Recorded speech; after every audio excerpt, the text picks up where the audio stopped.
So, ladies and gentlemen, welcome to what I think has been informally dubbed within the group as the LLC call.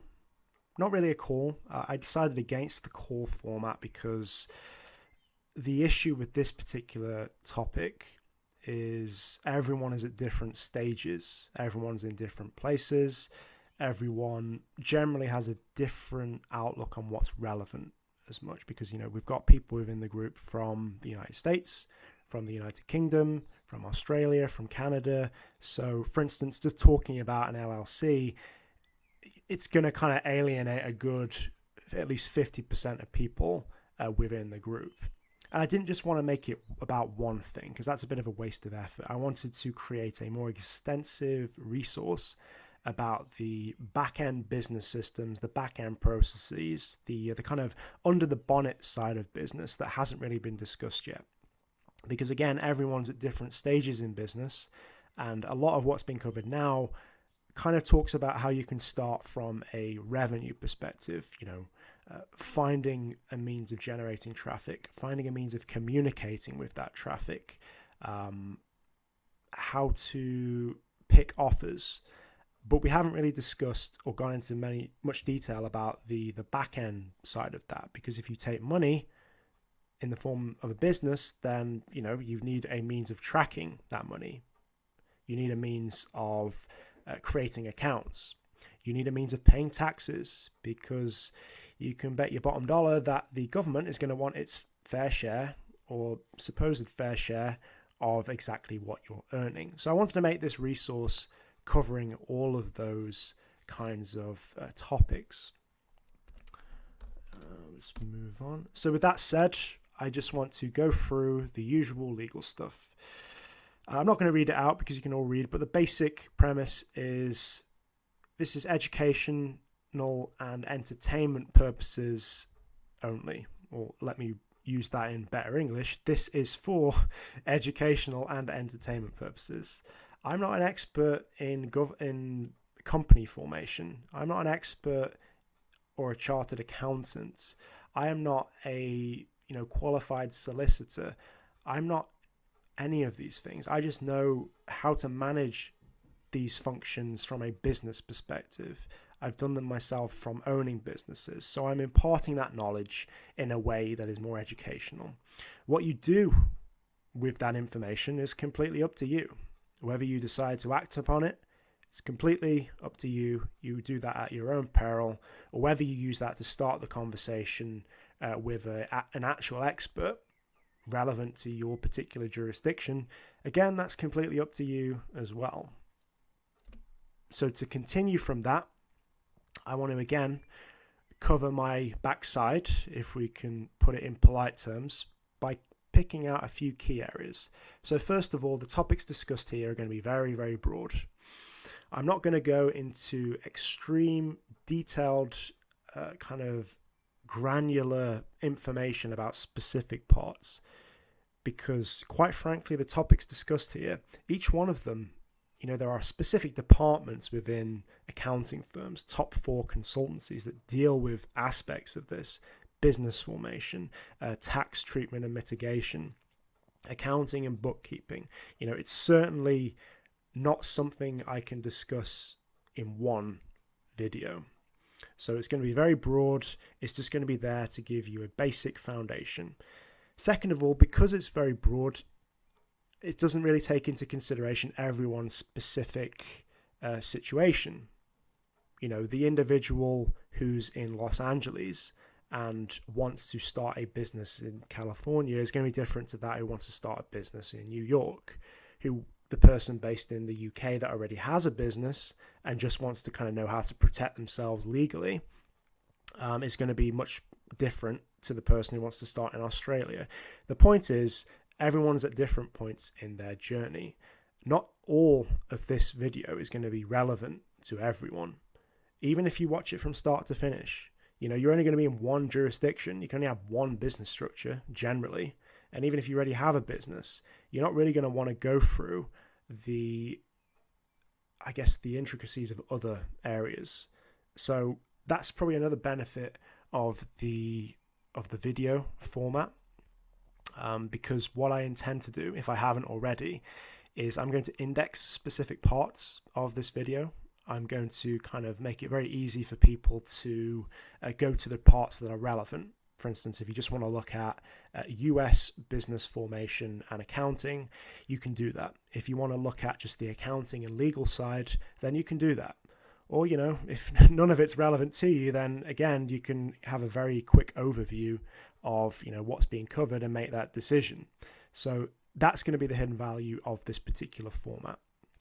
And to be completely honest, you know, I'm not based in Canada. I'm not based in the US. I've never done anything before with Australian, you know, businesses. So there was a lot of research that had to go into this just to kind of bring me up to speed with those particular jurisdictions. So I need to kind of give myself that extra freedom, I suppose. And, you know, I'm not a video guy. I don't really do this kind of stuff. This is more to kind of give you guys a helping kind of guidance through this particular world. So, you know, bear with me with this stuff. I can't just recall things from memory. I don't do public speaking or anything. So that's the other kind of benefit as well. Again, there are always exceptions, extenuating circumstances, or deductions. You know, maybe a business structure isn't right for you. Maybe you need to start as a charity. You know, that might sound ridiculous, but, you know, people have operated as charities for other, you know, purposes because it's more kind of efficient for what it is they're doing. Likewise, you know, maybe what it is you're doing doesn't need a business structure. I mean, I would always recommend limited liability, especially if you're, you know, dealing with emails and you're dealing with soliciting people via any medium. You know, you're going to want that added protection of limited liability. But, you know, sometimes you might find that, well, actually, I just want to, you know, get started and I want to do that the quickest way possible. And you're perfectly happy kind of dealing with that sole trader, sole proprietor side of things. So there's always going to be differences. Everyone's situation is going to be different. And, you know, that has to be taken into consideration as well. Again, don't take my word for it. I'm not a company formation expert. I'm not an accountant. I'm not an attorney. I'm not a, you know, ABC or whatever. I'm just doing this to kind of help you navigate through the world of this particular topic. Use it as a means of starting the conversation. So you know a very basic amount to have a productive conversation with a company formation expert, with an accountant or with a bookkeeper or with a solicitor. You're not just there wasting everyone's time by saying, you know, what do I need for this? Because, you know, it's like any tool. It's only as useful as the inputs that you provide. The more you can educate yourself from a basic perspective, the more productive you're going to be in those meetings. And heck, you're going to be more productive in business in general. There's more to business than just making money because, okay, without the money coming in through sales, then of course there is going to be no business. But if you're not keeping proper accounts, then there's also not going to be a business beyond your first accounting period when you just submit, you know, utterly rubbish accounts or tax returns to the government. You know, they're going to have just a fun time saying, is this guy serious? And then cut you out from that point. So you do have an obligation to kind of educate yourself. And I mean, even beyond this particular video about the kind of business legalities, the company formation side of things, the reading and the management of proper accounting and the tax considerations. Because above anything else, the knowledge of these areas will also save you money. So we're going beyond kind of just simply making the money. We're now talking about, okay, we made 100 grand in profit, but, you know, that's translated into about 20 grand's worth of tax. So how can we be more efficient with that? Well, what can we do to reduce our profit in an ethical way and put that back into the business? You know, that's going to save you money, or it's at least going to give an extra benefit to the money that you're generating through your business. So, you know, don't take my word for it and keep up to date with the legal and legislative situation, because I could put this video out and there could be another Panama Papers or another Paradise Papers that completely changes and overhauls the company formation and business structure set up globally. I don't think it will necessarily make it moot, you know, all of the information herein like useless, but it will certainly change it. So again, you have an obligation to keep up with that particular legal side, because ignorance is no defense, guys. You know, you can't stand in a court of law and say, well, Mr. IRS, I don't know how to write a tax return, or I don't know how to fill it in. I'm not an accountant. You know, they're not going to care. They're just going to kind of take you for what they are owed and then screw the consequences, basically, from that perspective on your shoulders. So don't use that kind of excuse. A basic education and stuff will always serve you well, especially if you're going to be in the world of business. So that's my backside covering. I think with that we can move on to the more specific details. So just to give myself a bit of a leg up, all businesses are made up of functions. Whether you are a multinational conglomerate with tens of thousands of people working for you, or whether you are a one-man band operation that's simply providing freelancing services and you're getting most of your leads from Upwork, you know, you're going to have the same functions. So you're going to have a marketing function, which is ostensibly creating exchange relationships. It's in essence getting the attention of your potential customers. You're going to have a sales function, so that's converting the interested parties that have been generated through your exchange relationships into paying customers. You're going to have an operations function, which essentially just means fulfillment. So it's delivering what you promised to your customers. And you have a CRM function. We haven't really discussed this, but essentially it's just managing the people with the customers within your business, because it's a lot cheaper to retain a customer than it is to create a new one. So if you can generate 5 customers that each pay you £10,000 a month, for example, you know, that's £50,000 a month. And, you know, if you keep that going indefinitely, then you don't need to market anymore. You don't need a sales function. You just focus on operations and, you know, customer relationship management if you so choose. So they're the kind of more overt systems. That's generally what's been covered so far. If you take this whole business thing like a theatre production, then these departments, these functions, these systems are what appear on stage. They're the actors doing their thing. The back end of that, the supporting functions, are going to be the directors, the smoke machines, you know, the sound guys, all that kind of under the bonnet stuff I made reference to that makes sure that these functions can perform as effectively and as efficiently as possible under the ice, or, you know, the below the tip of the iceberg, so to speak. There you go. I think I managed to put in about 3 different metaphors or similes, so that should really communicate my point. But the first system is the legal system. So your kind of contractual protections, your regulatory protections. What in essence happens here is you define the relationship between, for instance, the customer and the business, or the business and its internal parties. So it's directors, it's shareholders, it's suppliers, it's contractors. In essence, it's providing protections, and it's setting expectations as well. You know, one of the hidden values about having a contract is that it clearly outlines what's going to be delivered and what that expectation is. Because I guarantee you, if you do not have a contract and you're working with a client who pays you money and they say 2 or 3 months down the line, that's odd, I thought you were going to do this as well. Wasn't this part of the agreement? They may very well have just be adding that in, but you can't prove otherwise because there's nothing in writing. And, you know, the customer is always right, as that old adage goes. So you will generally be in a very difficult situation. So it's always good to identify and define that relationship. And a good rule of thumb is whenever there's a relationship between the business and an individual or another party, like another business, for instance, you need to define that relationship. You need some kind of contract. Again, we're going to be going through that in more detail, but that's kind of what I mean by legal systems. Your banking and funding functions as well.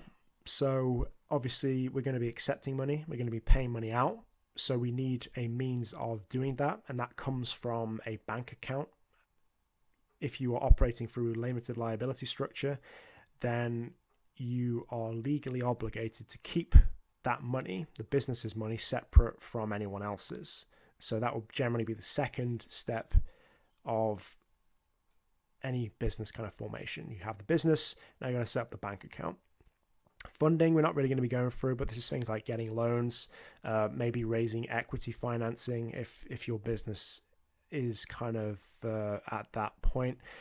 Not going to go through it. Maybe if there's specific interest in that area, I'll create another resource or have a call with it. But again, not really relevant to 99% of people here.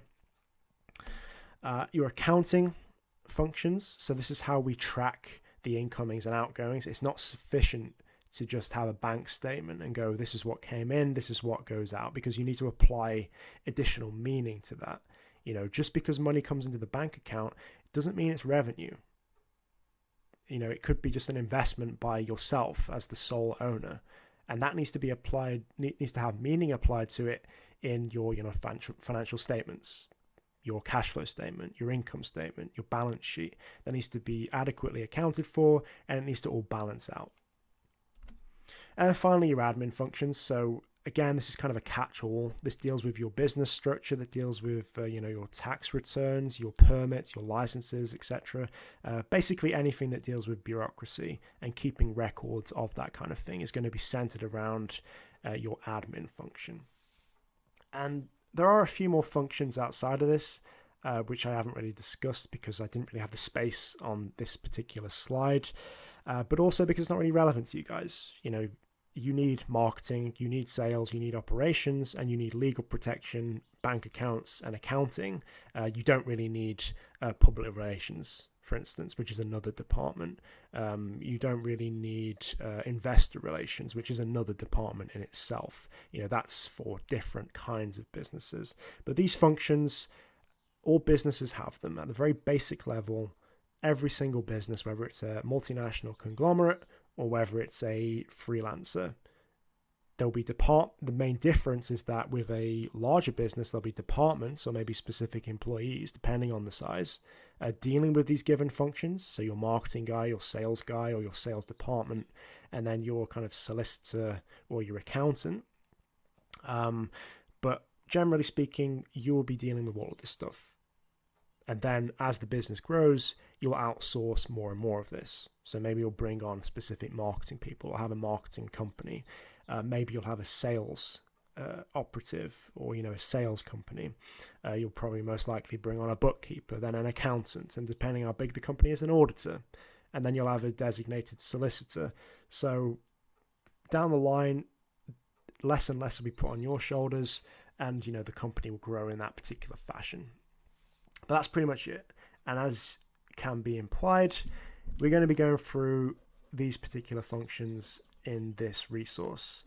Legal functions, business setup, and accounting, and the banking side as well.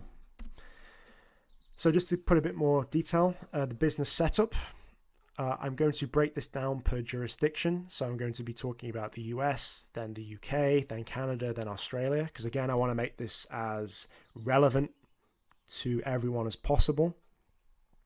And I also want to talk about some of the more nuanced side of things. I didn't want it to just be about one thing. I wanted to talk about, okay, if we're talking about an LLC, here's another option that you could have gone down. And this is, why maybe that is better compared to this. And then, of course, doing the same with the UK, Canada, and so forth. Banking, payment processing. So again, once we've set up the business, we now need a means to accept payments and make payments. And that comes in the form of a bank account. If we're going to be operating an internet-based business, then we're going to need a payment processor. And depending on what it is we're offering, we might need like invoicing software or, checkout software as well. So again, there's that free tier kind of process of payment processing, or, payment acceptance, and ultimately getting from the customer has money, they've paid us for delivering a service or a product, and now we need to pay ourselves. So it's that kind of accepting of money. Accounting and financial tracking. So this is always a good skill to have. I know there's a lot of software out there and specific parties that deal with this, like a designated bookkeeper. And I imagine the vast majority of you, as soon as you can, will outsource this function. But don't forget that accounting and finance is kind of the business, is the language of business. Every business has a balance sheet, an income statement, and a cash flow statement, or certainly an income statement and a balance sheet. And if you want to be successful in business, you need to at least know how to read these forms, these financial statements.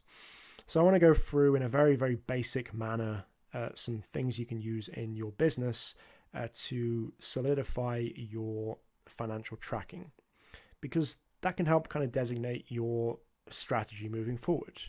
If you identify that, okay, you're spending a bit too much on paper clips or something, then maybe that's something you need to address, because it's not giving you quite as much of a yield as far as revenue is concerned.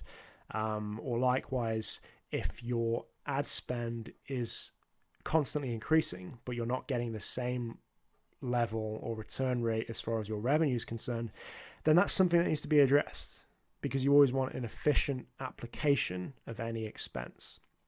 So you need to, that's all kind of helped by some very basic accounting and financial tracking. So we're going to be going through that. Legal considerations, again, defining relationships within the business. I think I did a pretty good job of introducing that before. Going to be going through a few of those. And then some tax considerations.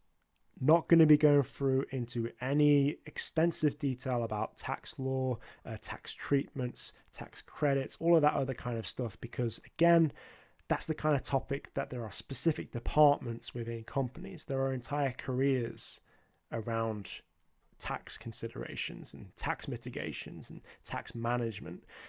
There's no way I'm going to cover all of that in one call, especially with a call that's broken up over different kind of topic areas. So with that, that's the introduction. That's what we're going to be going through. Going to be breaking down all of this stuff, and hopefully by the end of this you would have found a decent foundation in all of these areas that you could at least start the conversation, or at least identify where you can begin in terms of your business and managing your business.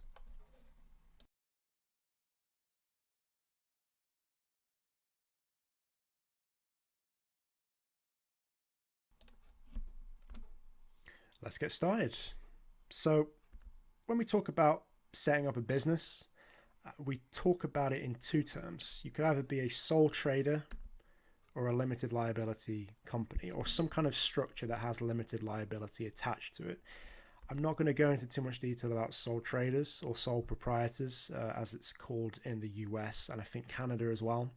If you really want this type of structure, then all that's really required is a registration with the tax authorities. So that's the IRS in the United States, that's the CRS in Canada, that's HMRC in the UK, and the Australian one slips my mind. But generally that's all that's required.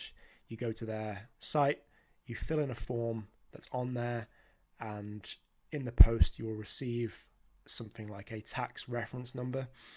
And at that point, you are now legally able to accept money. And then all you need to do is every year file a tax return. And from that, your tax is calculated. That's a similar setup where limited liability structures are concerned, but there are a few extra steps involved. Because essentially what you're doing as a limited liability company or structure is you are giving birth to another person. That's probably the best way of putting it. You are giving birth to a legal person who can own property, have a bank account, sue and be sued, that's going to take on the brunt of the liability. In other words, the limited liability aspect comes in the form of anything you put into that legal person, that business, that's going to be your sole exposure to the liability. Were you a sole trader or any form of, body's soul, as it's called in the technical sense, your personal assets and the personal assets of your partners, if it's a general partnership, will be exposed to the risks. So for instance, if you set up a limited liability company, you put £10,000 into that company, someone sues you for 20,000, then they can only get to your 10,000 within the business. You are completely shielded from liability. In theory, we're going to get onto that in a minute. If you're a sole trader or a sole proprietor, someone sues you for 20 grand, there's 10 grand associated with the business, doesn't matter. They can come after your personal assets to satisfy, their lust for being righted, so to speak. So that's the primary difference. Limited liability against unlimited liability. In terms of where there are sometimes caveats, is that you get situations where the corporate veil can be pierced. And what that really means is sometimes a judge or someone bringing a case against you, if they're not satisfied with the number of assets in the business, they can make the case that you are in fact operating as a sole trader. And they will look at the business, and the judge will ultimately, or whoever is kind of judging the case, can make the kind of conclusion that, yep, this person was abusing their limited liability status. They can classify it as a partnership or a sole trader, and they can get access to your personal assets. So it's very important you set up systems that account for that and don't abuse the limited liability structure that you have in place. I'm going to be talking about how we can do that in just a moment. But fundamentally, they're the two differences. We're going to be going through the limited liability aspect for the US, eventually Canada, UK, and Australia. Starting with the US, which generally make things quite complicated, not necessarily in how they do things, but in just what they are, how they do things as well. But because the US is a federal system, generally you need to take into consideration both the federal level of things as well as the state level, and sometimes the level below that, so county or municipal or city. But generally speaking, that makes things a bit difficult, or a bit difficult to grasp, not necessarily to execute, but to a Brit that generally deals with, one system for everything, very centralized. The state system is where an extra step or two is added. And the US system has two types of limited liability, technically three, but we're going to go into two. There's the corporation, which is companies that have Inc. after their name. And then there's the limited liability company, what you all are familiar with, what you've all been asking me to make a video about, and what most of you will probably run with as and where you go into limited liability. You can get limited liability partnerships, but we will be discussing them as we move forward. But for the sake of the United States, because not every state offers an LLP, we're just going to be going through these two. So starting with a corporation, very much used for larger companies. So every quoted company, with the exception of a few kind of very niched, master partnerships that, trade quoted pieces of paper that offer rights. But again, not going to go into that. Like 99.99% of quoted companies are going to have a corporation structure.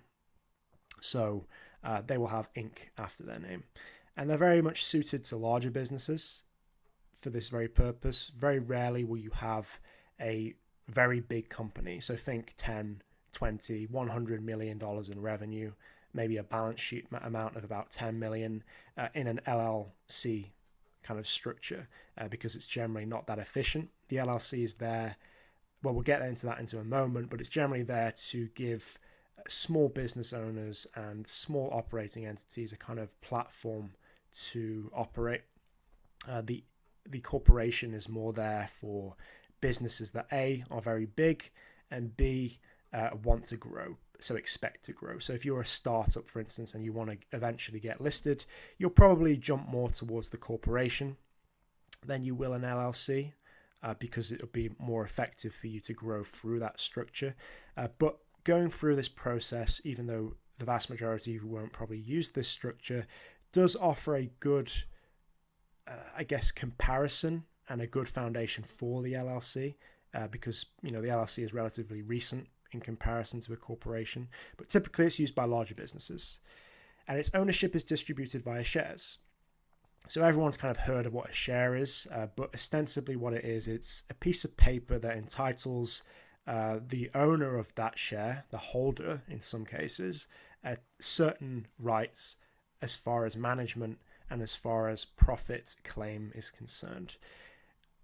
Obviously, the contract associated with that share, again, the legal agreement, can define different rights. That's where you get different classes of shares, as well as different types of shares as well, can change what that means.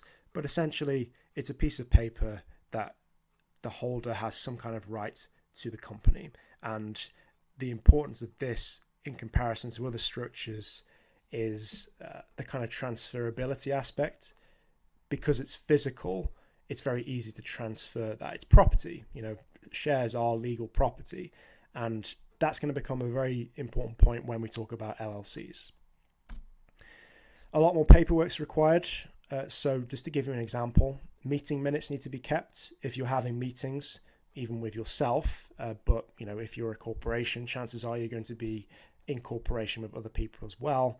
You need to keep meeting minutes. You need to keep detailed accounts of what was discussed, what the conclusion was, and generally you need to keep a lot more paperwork. Pretty much everything associated with the business you need to keep as a record so that you could produce it if subpoenaed to do so. And there are two different tax treatments where a corporation is concerned because, like I alluded to, why make things simple when you can make them complicated? So a corporation can be taxed as either a C Corp or an S Corp. The difference primarily comes down to corporation tax. C Corps pay corporation tax, not at the first kind of $75,000, or they pay that at a different rate, but they do pay corporation tax. In other words, profits that arise within the business, that gets taxed, and then from that, dividends can be distributed. That doesn't happen with a C Corp. Instead, it's what's called a pass-through entity, and profits are passed through to shareholders, and the taxes received at the kind of personal level, so on the personal tax returns of the shareholders. With that in mind, C Corps, double taxation occurs on dividends and profits.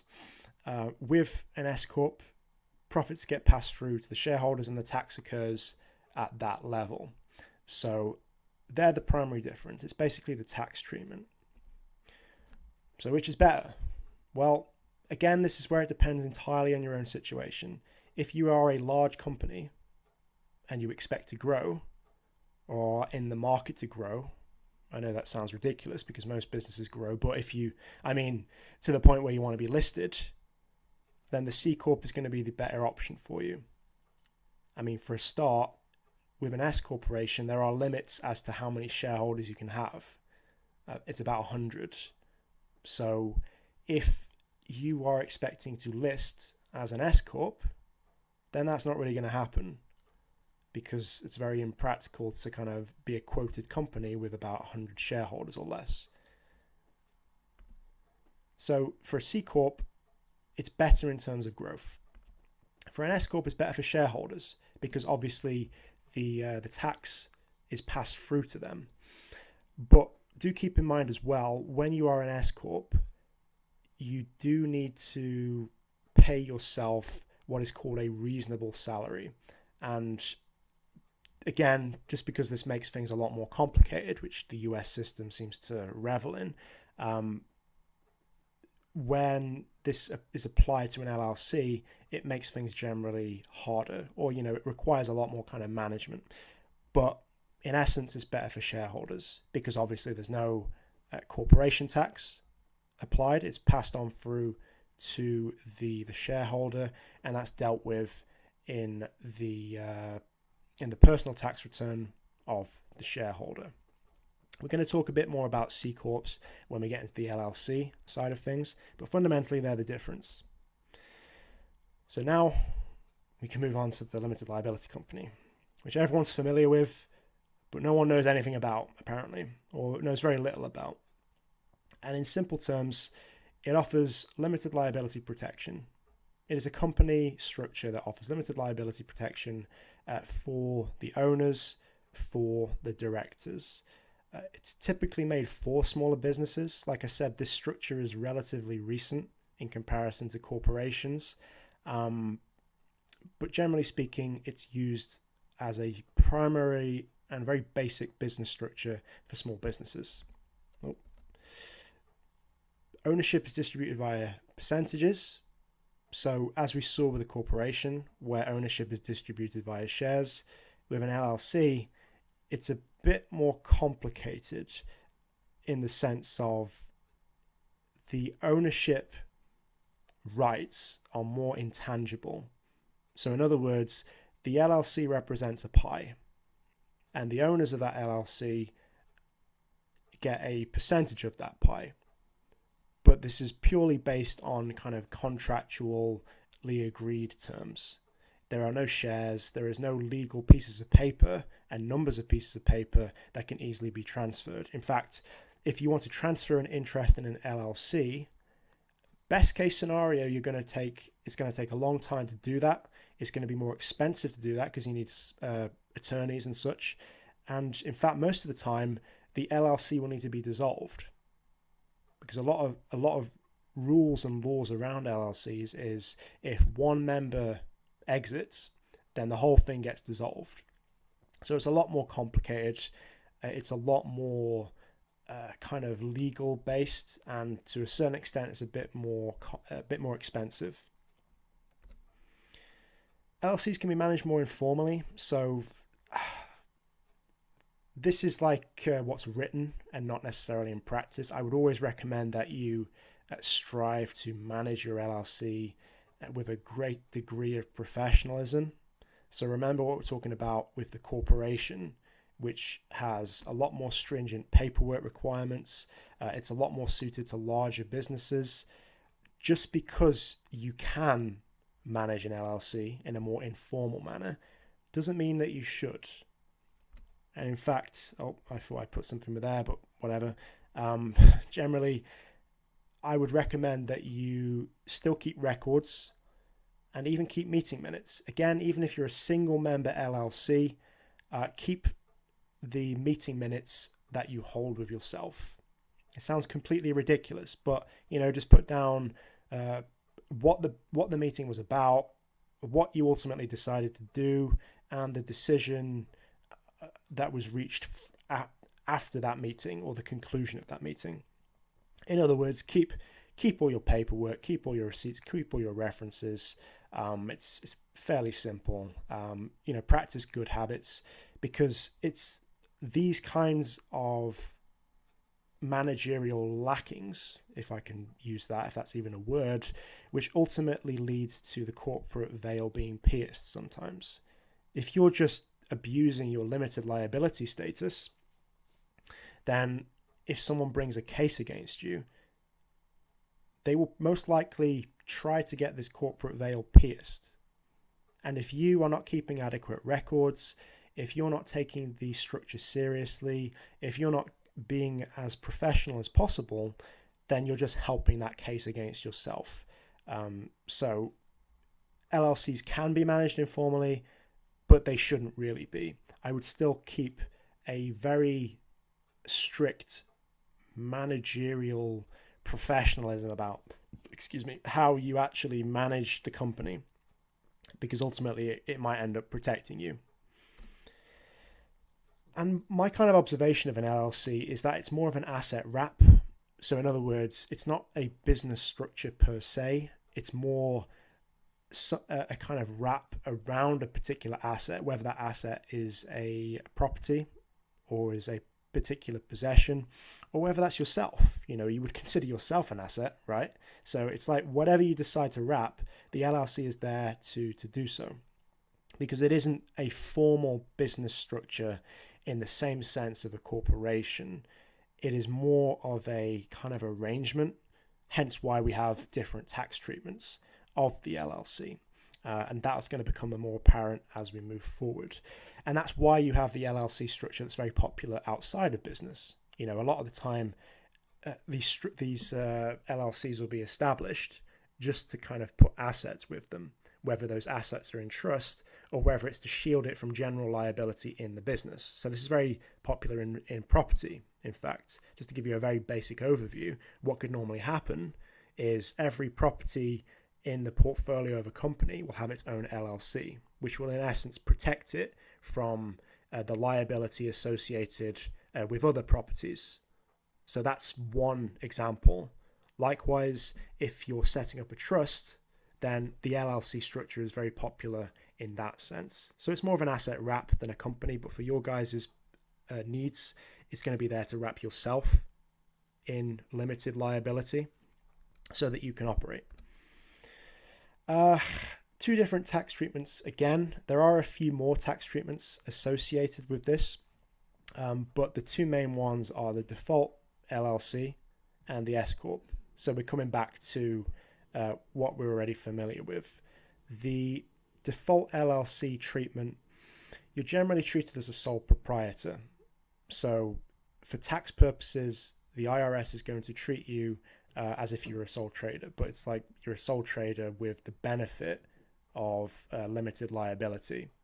So again, if you're registering with an LLC, then you're doing that on the state level, but for tax purposes, IRS is just pretty much going to consider you by default. Obviously, you can elect to be something else after that as a sole proprietor. Or if you're a multi-membered LLC, then it's going to treat you like a partnership. And as such, the tax gets passed through to the owners. So from a single member LLC perspective, it's yourself. From a multi-member LLC, it's distributed according to the percentage terms of the arrangements and such to the other members. S Corp, again, doesn't pay corporation tax because if it's elected, I mean, LLCs generally don't pay corporation tax anyway, but if you elect specifically as an S Corp, then you won't be taxed again on the profit level or the corporate profit level. Generally less of a headache because it happens by default anyway if you go down the kind of disregarded entity routes. Whereas if you are an S Corp, there are specific tax advantages. So just to give you an example, if you're a single member LLC, then you pay yourself by what's called a distribution. So in essence, what you do is you cut yourself a check. So from ABC LLC to Fred Smith, and then that money is now yours. You put that on your personal tax return. But at that level, assuming the default LLC, then you're still liable for self-employment taxes. With an S Corp, the distribution that you make does not suffer self-employment taxes.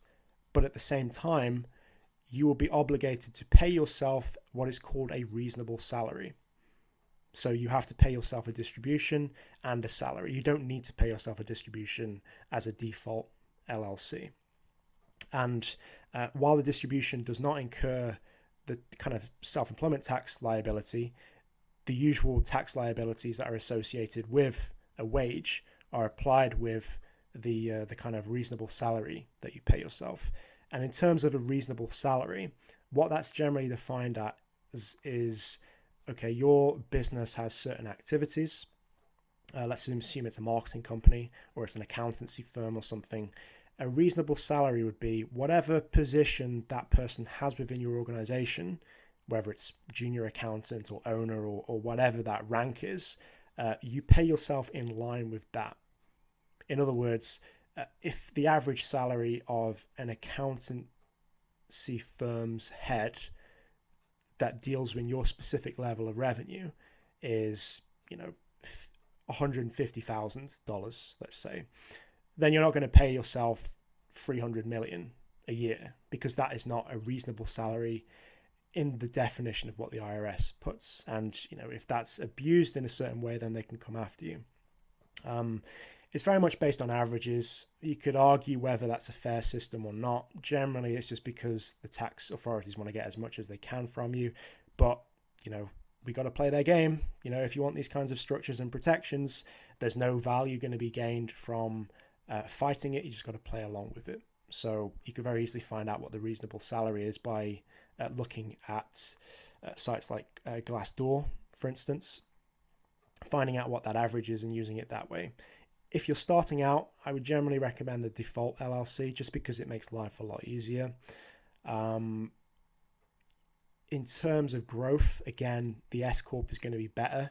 The LLC is going to be better in terms of growth from a 1 year perspective, but the S Corp is going to be better from a more longevity perspective. It's like as the business grows, it will be more effective for you to transfer over to an S Corp because of the tax benefits that are associated with that. And when you have enough money, you can begin to pay yourself a proper wage. If you just want to start, then just go with a default LLC, which kind of happens anyway when you register, so you don't really need to do anything.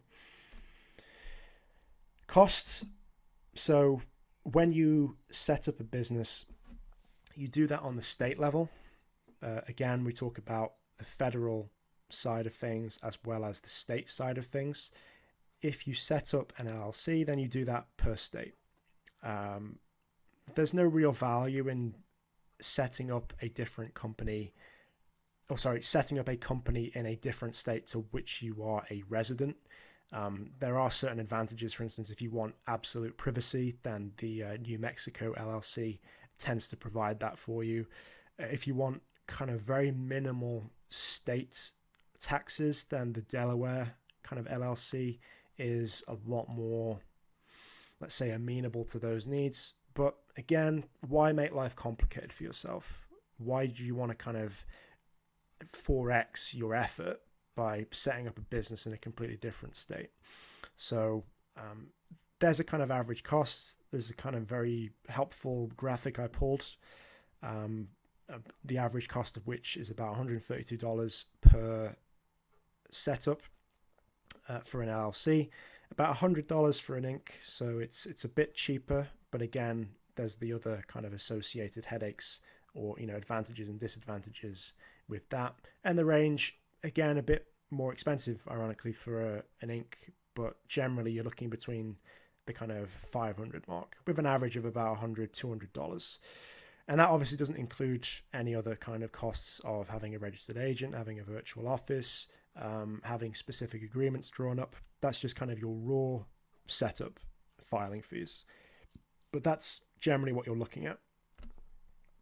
So what's that process? Let's assume you want to go down the LLC route. What is the process around that? Well, first of all, you choose a name. So what do you want your company to be called? I personally wouldn't waste that much time coming up with a very elaborate, very detailed name. It does need to be different from any other business. So that's when you would get kind of sites like LegalZoom, where you can kind of do a name search. But I wouldn't waste too much time on this. You could very easily just get around it by having like a bog standard name. You just need something that exists. And if you really want, you can have a different trading name. Like you're not bound by the name you set up with legally. It's just there to have it as an identifier. You choose a registered agent. So this is the party that is responsible for, I guess, communications, correspondence. This can be yourself, or it can be a designated law firm, or it could be, anyone that's, in essence, someone that's prepared to receive correspondence for the business. Again, this is most likely going to be yourself. File with the Business Bureau of the State Secretary Department. So again, because you're registering a business on a state level, you generally do that with the Secretary of State of that particular state or a designated business bureau. Obviously, it's different per state, but it's pretty much the same process. Operating agreements. So again, when we talk about piercing the corporate veil, what tends to get people with this is not having an adequate enough operating agreement. And the operating agreement lays out the relationship and the governance codes and conducts of that entity. So in other words, who does what, when, where, how much, for how long. Going to get into a bit more detail in this at the legal section, but that is fundamentally what an operating agreement is. You could very easily pull a template operating agreement from the internet. Again, unless your business needs are particularly, let's say, complicated or niched, you don't need to, use the services of an attorney or anything. You can just get by with a very basic operating agreement, even if you're a single member LLC. So very much look into that. Get your EIN. So EIN, employee identification number. In essence, it's just there to identify the business.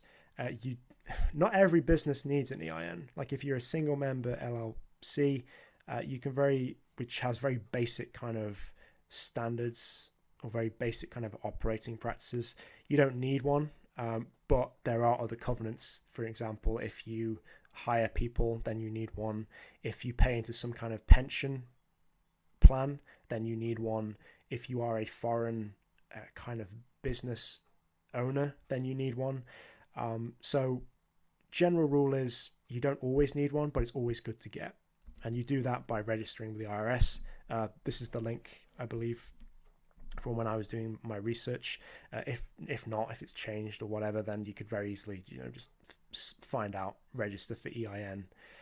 Same usual kind of online forms. You put in some information, you get that number, and ostensibly that's your kind of identification for the business. Setting up as a foreign resident, so just like I alluded to, same process but slightly different, because obviously you're not resident to the United States, so you need to kind of disclose a bit more information. So choose your state. There's nothing really inhibiting you at any level, whether you're resident or not, to choose from a different state, but obviously certain jurisdictions are going to be more attractive than others for your own specific need. Again, this is where you would consult an actual professional, first of all on a general level and then on a state level. Provide details of a registered agent. So again, this could be you, or it could be a designated service that does this. There are a few out there. Obviously do your due diligence as and where you set that up. What I might do is provide a few resources of ones that I would recommend. Get your EIN. So again, you'd set up through the IRS your EIN number. You do need that if you're a foreign resident wanting to set one up, an LLC up. Organize a virtual office if you don't have a physical address. So obviously you'll need a US-based address, certainly one within the state that you are setting up the LLC. You can get again some pretty good ones that are relatively cheap, something like $100 a month. You could get a full kind of office kind of service where they receive mail, they forward that mail or scan it in and send it to you. They even have like voice messaging services or reception services where they provide you with a number, or you can choose a number. If people call that up, the kind of secretaries will answer using the company name, take down the message, provide that to you. And a few of them even have like physical office spaces, so that if you're in that particular state or that area, then you can make use of those facilities for an extra fee. So it's always good to kind of have. Again, I'll provide a few services, but as you can imagine, there are 50 states, various different counties, different cities. So it's very difficult to provide an overarching resource of who you can use for that. And that's the US. That was a lot faster than I thought. I did feel like I glanced over that quite a bit, but they are the rudiments of the US-based company formation. Again, we put more detail on the LLC. That's just because that's what people tend to gravitate towards, especially from a small business perspective. There are other options, again, and I can't keep stressing this. You're going to get sick of it by the time I finish this presentation, depending on which parts you watch, but consult an actual expert. If you want to set up a business in California, consult a company formation service in California. If you want to set one up in Delaware, consult one in Delaware. Consult a professional. They will give you a much better idea as your own business needs. But with the information that I've provided to you, especially where the different tax treatments are concerned, then that's enough to formulate the conversation. Use it as a means to start the conversation, plan your approach, and not look like an idiot when you speak to these people. So that's the kind of value.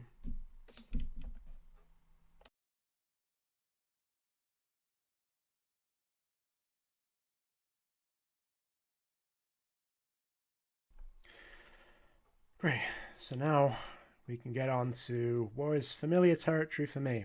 And I got to be honest, the UK system is a lot less complicated than the Canadian and the United States system, and to a certain extent the Australian system as well.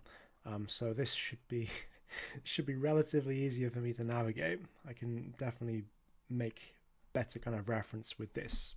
So UK setup. If you're in the UK or if you want to set up a UK business, then these are generally going to be your options. So in the UK, there are two primary options where limited liability is available to you. There's the private limited company, so they're businesses that have this LTD or limited after their name, or there are limited liability partnerships or LLPs. And like I mentioned before, if there are a few Americans watching, just a bit of kind of chronology, you can get an LLP structure in the United States, but not every state offers them, hence why I didn't make reference to it. And generally, the LLC is pretty much the same thing. The only difference is, obviously, with a partnership, you need more than one entity, more than one person. With an LLC, you don't necessarily need that. You could be a single member LLC. You can't be a single membered LLP. But this, or the LLP, is the closest you're going to get in the UK to that kind of pass-through taxation entity, which we'll discuss in good time. So it's the only real business structure available in the UK. It's either that or a sole trader. There's no real intermediary structure like an LLC. Ownership, again, is distributed via shares. So each share represents an ownership stake and interest in the business. And that ownership stake can be very easily transferred. In fact, all you generally need to do to transfer share ownership outside of any agreements and consideration is to do that via the company's registrar, company's house. There's a simple process to do that, and that obviously gets disclosed. So very simple, very easy to do. Paperwork should be kept, but in terms of how strict they are in terms of enforcing it, depends on your bracket. So let me kind of explain that a bit more. Because this is the only real business structure in the UK, instead of treating businesses differently based on the structure, which they can't do, they do so in terms of, I guess, the level that business is at. In other words, a small mom and pop cafe that maybe makes, let's say, $200,000 or pounds a year is going to be treated a lot differently to a agricultural supplies company that makes 150 million every year. So in terms of brackets, the type of business level you're operating at will dictate the level at which you keep your paperwork, your meeting minutes, your receipts, your correspondence, any form of kind of necessary admin and bureaucracy will be dictated by that level. That being said, the same rules apply. Just because at the lower bracket, if you're earning less than about 650,000, which is kind of the level of a micro entity, then doesn't mean you should be kind of laissez-faire with your paperwork, with your management. It is good practice to get into, to meticulously archive everything. Keep digital copies of things.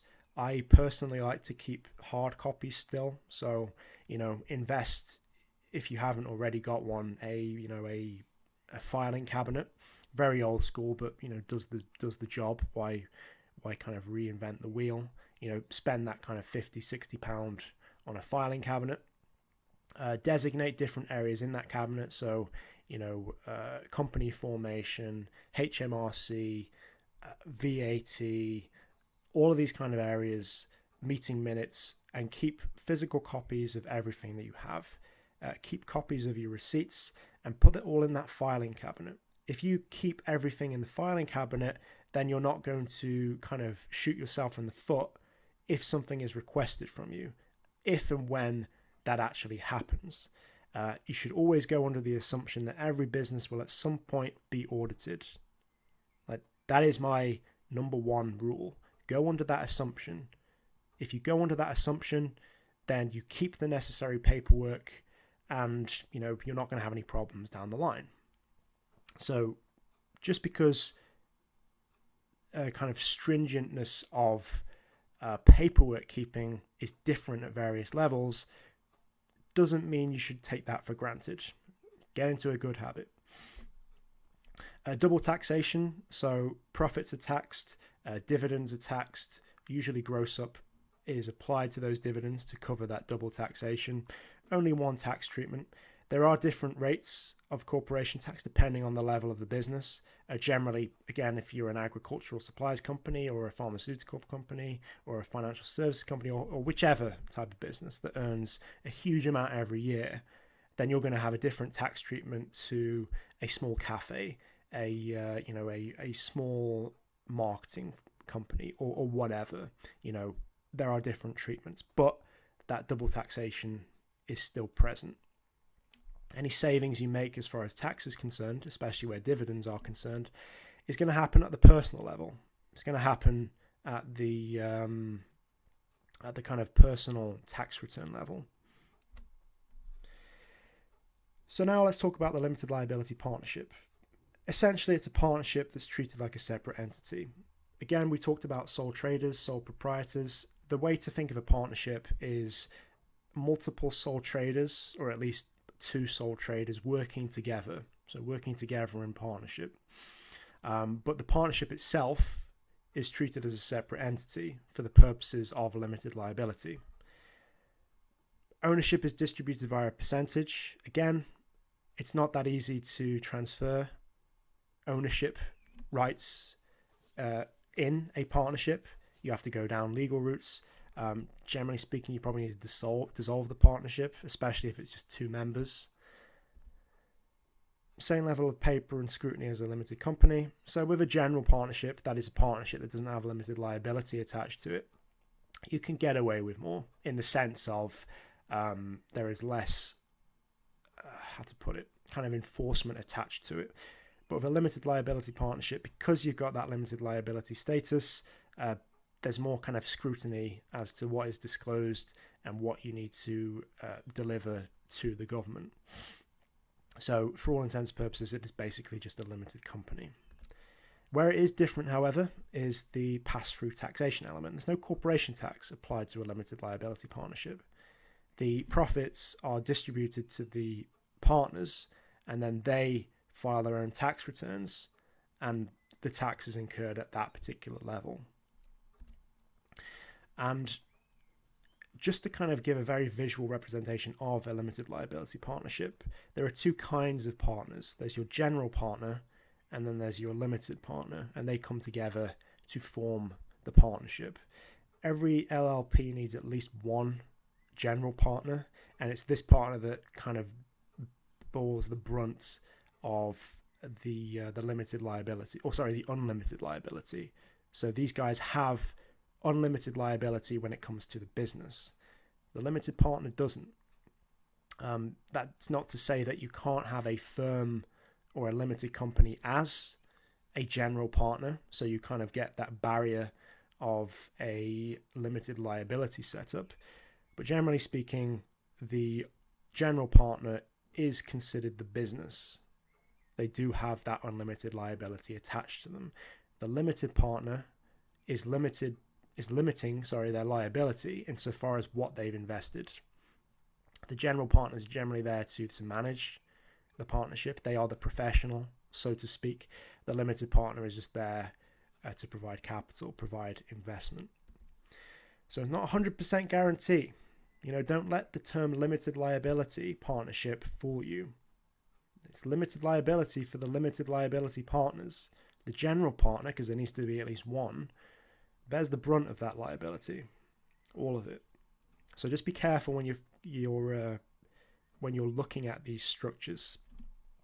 Don't kind of say, okay, I can make benefit of the pass-through taxation while getting limited liability, because there's always a caveat. There's no LLC set up in the UK, unfortunately. But to be honest with you, it's a lot easier in the UK. You got to deal with maybe 2 agencies. You got to deal with 1 treatment of tax. So that's, a lot better. It's also cheaper as well. Like, you pay £13 to set up a business. None of this kind of $200 plus other fees. So, don't complain, guys. It could be a lot worse. There is a third option, however, and it's a pretty interesting one. It's closed off to a lot of people, but in the interest of giving everyone a kind of extensive education in this side of things, I felt it was necessary to at least disclose it. Plus, it's pretty interesting, I feel.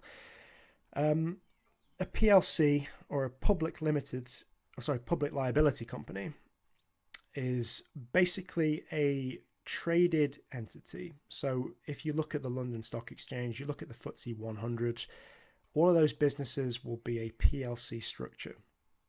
And essentially what that means is that the shares in that company can be traded, but you can also use this structure to basically help you in other areas.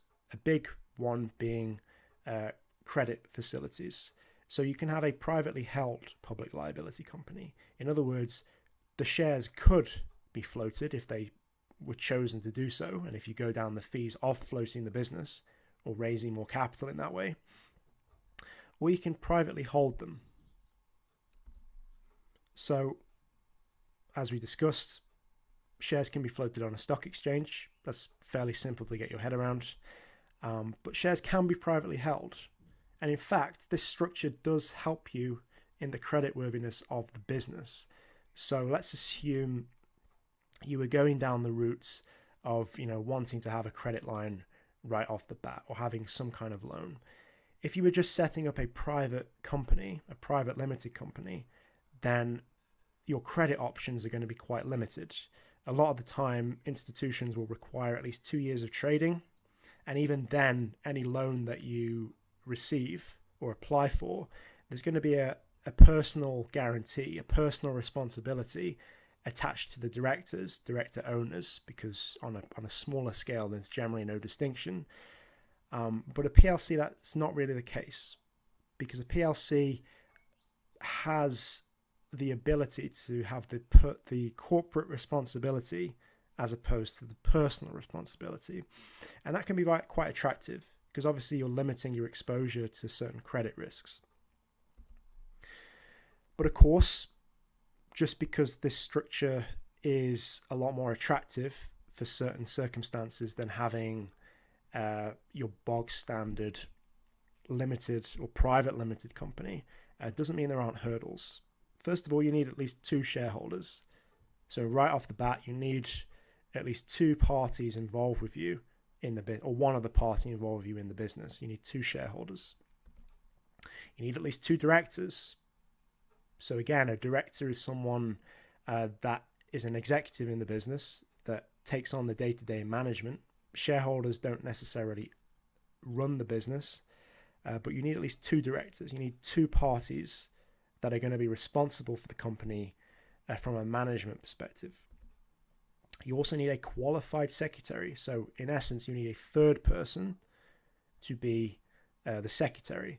Limited companies or private limited companies don't need a secretary anymore. But if you're going, all PLCs do. And this person needs to be qualified. They need to be a lawyer. They need to be an accountant. They need to be a banker. They need to be someone that has some kind of, as I put it, 3 letters after their name. Whether they're an accountant, whether they're a lawyer, they need that kind of qualification, because these are going to be the individuals that are essentially responsible for making sure the business adheres to its legal obligations. It files its tax returns, it files its kind of disclosures to the registrar, it does all of that kind of stuff. So you need that. You also need allotted share capital of about £50,000, or the euro equivalent, whatever that is at the moment. And what that essentially means, I think the next slide is I went back a bit too much, but yeah, you need about £50,000 in allotted share capital. That means the company has a capitalization of £50,000, and at least 25% of that needs to be paid up. So again, a very obvious, a very tangible barrier to entry is going to be the cash requirements. If you don't have £12,500 amongst you and the other shareholders, then, well, it's not going to be available to you. But if you have that, then what you can have is 25% paid up. And what that means is, if you have a pie, and that pie represents 100% of the business, you can allot 50,000 shares with a nominal value of £1 each. So that's pretty simple maths. You can obviously change the numbers so that it equals a capitalization of 50,000, but that keeps it simple. 25% of those shares, or 12,500, is then paid up amongst the shareholders, so that the cash stocks of the business are 12,500. And the minimum liability is still 50,000. So in other words, the limited liability, that level is still 50,000. Just because the share capital hasn't been paid up yet doesn't mean that it isn't liable if the business becomes liable for, say, £50,000 worth of debt, or £50,000 plus, or £12,501 worth of liability. That is your liability, £50,000. And the same works for limited companies. The only difference is there is no kind of minimum to that extent of share capital. You could theoretically have £1 or one share with a nominal value of £1. And you don't need to pay that up, but your liability is still restricted to just that £1. But it works in exactly the same way. So these structures are really good if you have these prerequisites. Again, I suspect they're going to be locked off to a lot of people, but I figured I'd give you everything to make a decision, because who knows, there could be a few people in there that are like, yeah, this is actually, really good. I want to max out as much in terms of my leverage capability as possible. I have 12 grand that I can spare, or 12,500, and I have a lawyer available to me who could be a professional secretary. Where this becomes particularly useful is if you operate in a particularly competitive marketplace. So think of government contracts, for instance. If you are a small business and you want to make use of, or you want to stand out a lot, then obviously being a PLC and having all of these restrictions, burdens, and extra paperwork applied to you is going to really kind of stand you well in that process, in that competitive process. Same deal goes for financial services. If you want to really stand out and be the bastion of, we can be trusted, we have a PLC company, then that's going to be a bit more trustworthy than just your ordinary limited company, because there are more disclosure requirements required. There's auditing required, like auditing level is well over kind of, I think, 5 million as it stands. It may have changed a little bit now with a limited company, but regardless of your level with a PLC, you need to get audited, which isn't that expensive, but there's still an extra requirement for having that particular business. In terms of companies formation, we're going to be utilizing two agencies. So there's going to be Companies House, that's where you're going to register the company, and there's going to be HMRC, which is where you register for tax purposes. So that process, you set up the private company via Companies House. So you go on their website. You can use the service if you so choose, but you can set it up yourself, and they'll ask the very basic kind of details. So name of the business, of course, you'll need to check whether that name is available. The activities of the company, so you'll need to apply a SIC code or a standard industrial classification. Directors, so disclose directors' information. Share capital, again, how much share capital is going to be totally available, how much of that is paid up, who owns what of that share capital. The shareholders, so who's owning the share capital that's allotted. The articles of association, not quite the operating agreement, but it's just the general kind of governing kind of codes and conducts of the business.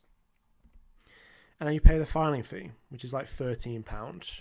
So yeah, a lot cheaper than the US, which I think the very minimal you're looking at is about $45, which is what, like 39, £40. So yeah, it's a lot cheaper. After that point, once you've set up the business, you will receive through the post a correspondence by HMRC, which will basically read as, Companies House have told us that you have set up a business, etc., etc. Here is your details. With those details, like unique tax reference number, you can go about setting up a HMRC account, and it's going to be that account which allows you to file your returns as and where you need to do it. And then you register the business for corporation tax purposes. So again, you set up your government gateway account, you register the business, and whenever it gets to filing day, you will, or within a couple of months or so, or towards the end of the year, you will get a letter from HMRC saying you need to file with us. Extra steps obviously available or made apparent after that fact if you want to go down the PLC route. So first of all, you need the prerequisites: 2 shareholders, 2 directors, 1 professional secretary. Once you've kind of got the should be another step there with the 12,500, but that's obviously the prerequisite as well. They need to get audited. So in essence, you have an auditor look over your accounts. They say, yep, everything is in order. I sign off. I bash a champagne bottle across these accounts. You're now free to go, and then you're ready. And then you re-register with Companies House using Form 0 or RR01, and then you kind of get your new certificate. And that's pretty much the UK process. Like I said, I think this was a bit longer than the US one, so the Americans amongst you might feel a bit shortchanged, but obviously have a bit more experience with the British side of things. And that's pretty much the process from the UK corporation standpoint. Very simple to set up, very easy, always worth it as far as limited liability is concerned. Take into consideration what I keep saying. Always seek a professional's advice. Your situation may be different, but that is pretty much the landscape you're looking at.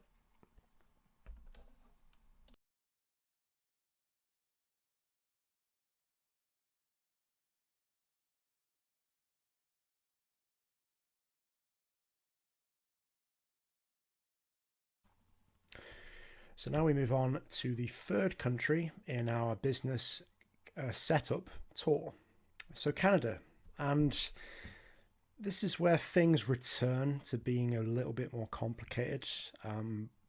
Well, not necessarily complicated in how things are set up, but in terms of your considerations for what you're going to set up. But with that being said, let's move on to the structures. So much like the case with the UK, in fact, it's very similar to the UK system in that there are 2 fundamental limited liability structures. The first of which is the limited liability partnership. So just to kind of go over it, because no doubt the Canadians amongst you have not seen the British kind of setup. So we'll just start from the top. And of course, corporation, but we'll get into that in a moment. So a limited liability partnership, or a limited partnership, essentially what this does is it creates an ordinary partnership. So there are still partners, at least 2, that operate together as a business.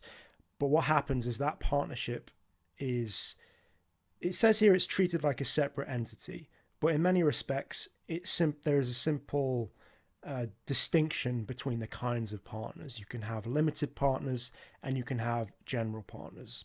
But essentially what happens is it creates the option for a limited partner, i.e. someone whose liability is limited by the amount that they invest. All that aside, the fundamentals are pretty much the same. So for instance, ownership is distributed via a percentage. In other words, it's not distributed via rights ascribed to shares. It is done so via contractual obligations in the form of party X gets Y% and party Z gets A%, as opposed to party X owns 50% of the shares outstanding. They could buy more shares. There's a very distinct difference between percentage ownership, which is very similar to the LLC, and the ownership distribution as seen with corporations, which again we'll get into when we get into that side. Same level of paperwork and scrutiny as a limited company, so limited liability does come with its costs. You generally need to keep more detailed records. Generally, you can maybe get away with keeping less stringent records than, say, a corporation. But as I keep saying, it's better to need it and not have it than have it and not need it. So, I don't think I said that right. This video is clearly getting to me. It's better to keep more information than what you need, basically. So it's always good to keep different records. So, for example, if you make a purchase, keep the receipt. If you receive income, then definitely keep the invoice or the proof of that receiving of income. If you have any form of kind of documentation relating to licenses and permits, then keep that as well. What I would recommend is invest in a filing cabinet. You know, very old school. I do appreciate that, but invest in a filing cabinet and segment that up in terms of accounts, purchases, outgoings, any kind of paperwork that's associated with the business. Just keep a hard copy of that. You know, there is a massive advantage to keeping digital copies, but always keep the hard copies as well. Like, it's going to cost you what, like an extra 5 cents per printout? There's no kind of substitute for having that peace of mind, knowing that every single bit of paperwork that you could need is in that filing cabinet. You know, especially when, you know, your Dropbox or your Google Drive becomes very overcrowded. So bottom line, always keep everything associated with the business. Receipts, invoices, records of any description, keep that. And of course, a limited liability partnership or a limited partnership is a form of tax pass-through taxation. That is to say that the taxes are shot up to the partners, so there's no corporation tax suffered at the corporation level. It's simply passed through to the partners. That being said, like I mentioned, there are two kinds of partners. There's the general partner and there is the limited partner. The limited partner is limited as far as their liability is concerned by the amount that they invest.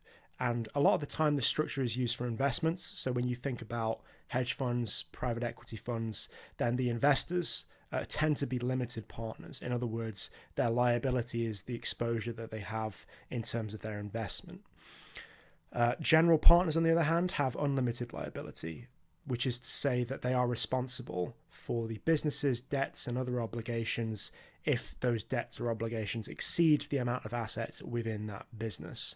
Now, that's not to say that you can't have a general partner that is a limited liability company or a corporation, but to be completely honest with you, if you're going to go down that route, then it's probably not really worth setting up a limited liability company or a corporation of some description and a limited liability partnership. But to a lot of you, this might be a decent alternative to a corporation. It does provide some element of limited liability. However, there are a few caveats, and generally the partner that's going to have the unlimited liability, because there needs to be at least one general partner, needs to be aware of the risks associated with that. And, you know, maybe they'll need to be compensated accordingly. So the process of setting up you simply file a declaration with the registrar, usually done at the state level. So, everything's done, or the provincial level, should I say. Full disclosure of information. So the partners, the agreements that are associated with that, all of those kinds of things will need to be outlined in the process. The partnership agreement should be made. So again, that outlines the who, what, where's, when's, how's, as well as the distribution. So every partner will have their own kind of percentage breakdown and claim to the business's profits and the ownership rights ascribed therein. Going to be getting into a bit more information during the legal section where that's concerned, but of course there needs to be an agreement in place, which is pretty fundamental. So now we can move on to the corporation, which is going to be probably what the vast majority of you are going to be going for, especially if you are a one-man band operation and you want that limited liability protection, which is always recommended. So there's limited liability, which means that the directors and the owners, their liability is limited insofar as what they've invested within the business. You cannot be chased beyond that. But of course, there are a few circumstances where that limited liability status may be contested by a judge or by someone that wants to get at your personal assets. So shouldn't really take that for granted. But fundamentally, you have that status ascribed to you. Ownership is distributed via shares. So unlike the percentage distribution where a partnership is concerned, these shares represent physical property. And like all property, they can be transferred. So imagine it like pieces of paper that you can simply rub out the name attached to it and pass that on to someone else. So it's very easy to transfer ownership in a corporation compared to a limited liability partnership or any form of partnership. A lot of the time, if you want to dissolve your interest in a partnership, then the partnership itself will need to be dissolved.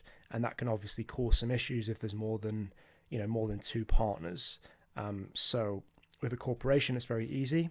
It's also a lot cheaper, especially if you consider the British system where you can just, simply log into a back-end dashboard and transfer the ownership that way. So generally, all you need is a simple kind of purchase agreement where the shares are concerned and you are simply transferring consideration. Paperwork should be kept.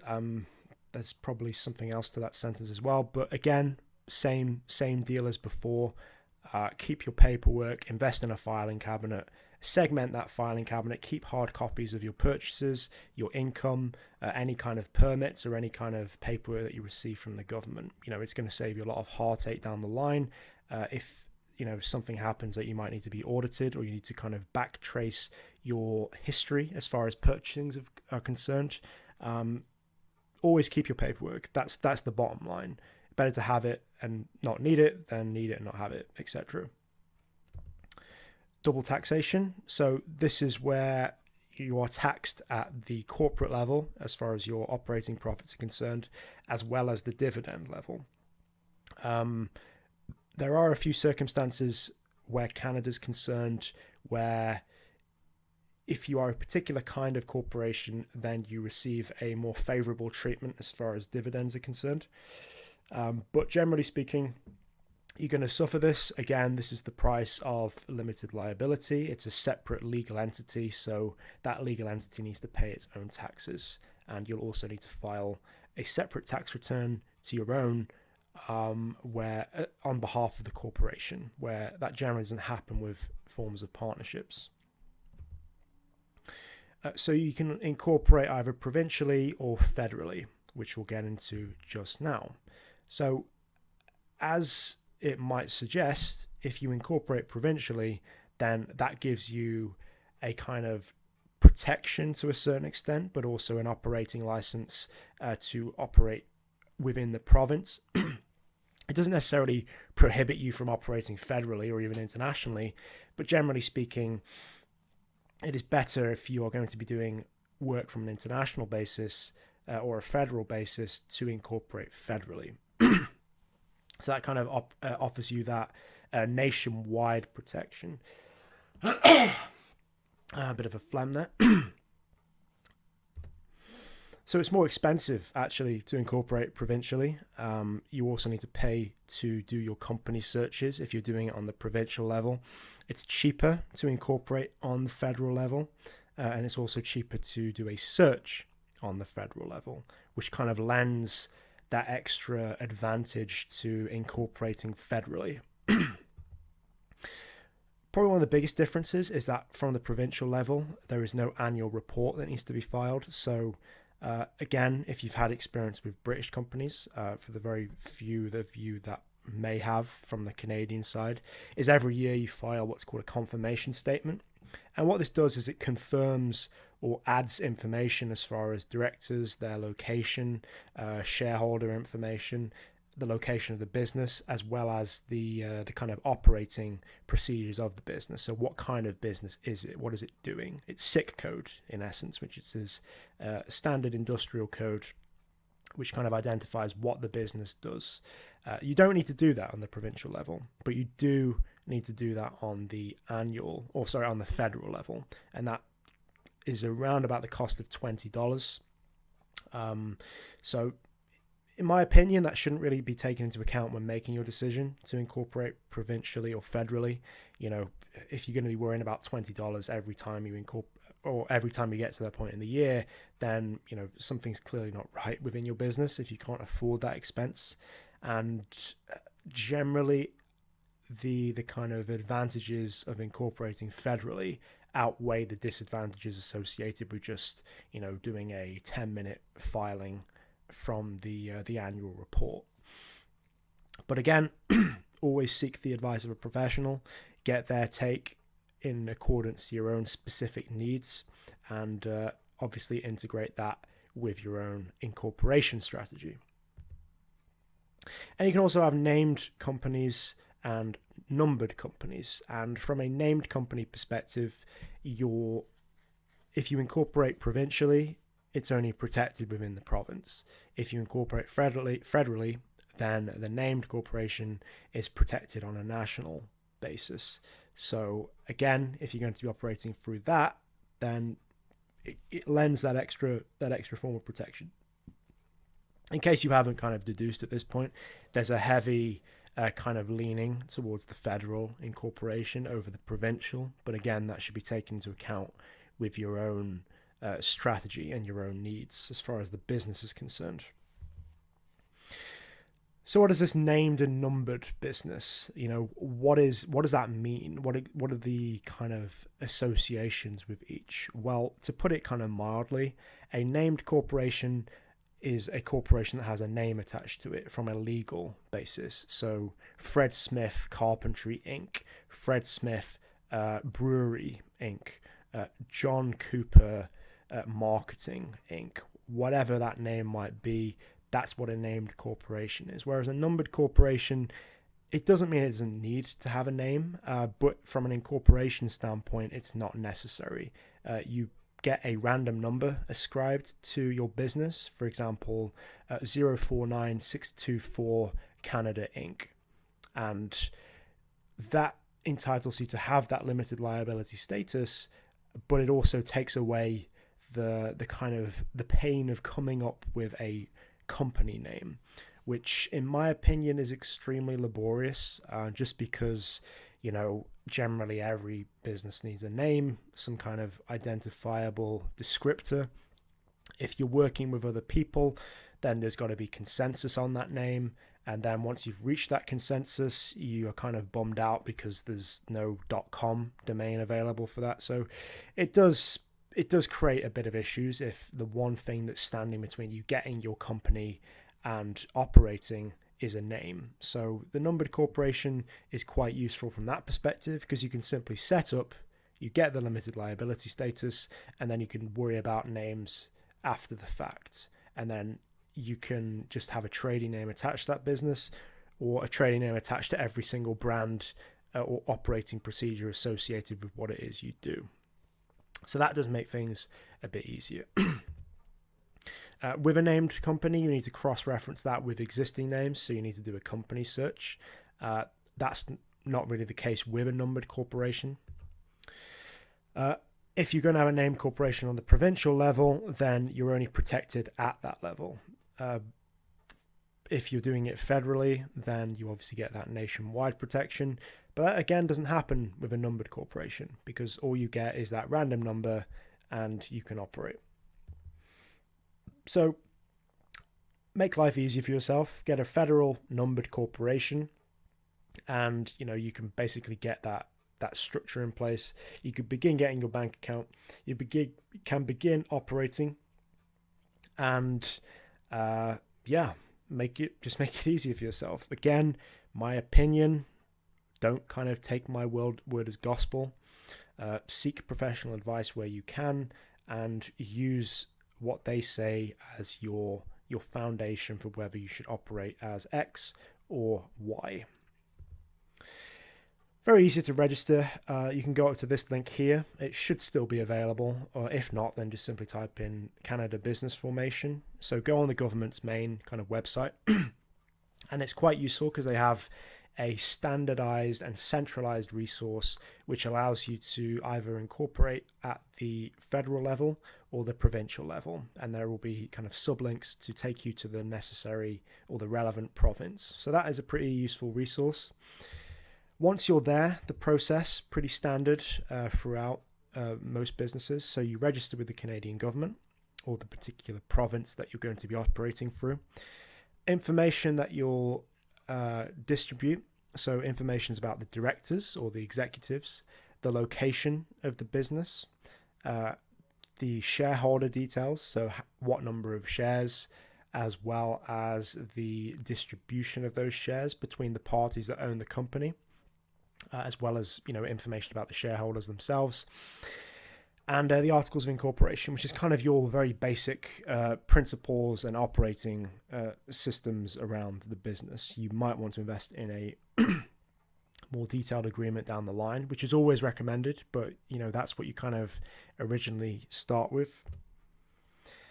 Then after you've done this, so once the business is set up, you'll need to define the bylaws. So that is ostensibly a contract which dictates the relationship between the directors, the shareholders, anyone external to the business, which remember is its own separate entity, and the business itself. And it's actually going to be this document which upholds your limited liability protection, because if you don't have any form of agreement that explicitly distinguishes you and the business, then anyone that wants to get at your personal assets, for example, if the company's assets can't settle any suit, then they can simply make reference to the fact that you don't have your bylaws defined. You don't have a contract that dictates that relationship.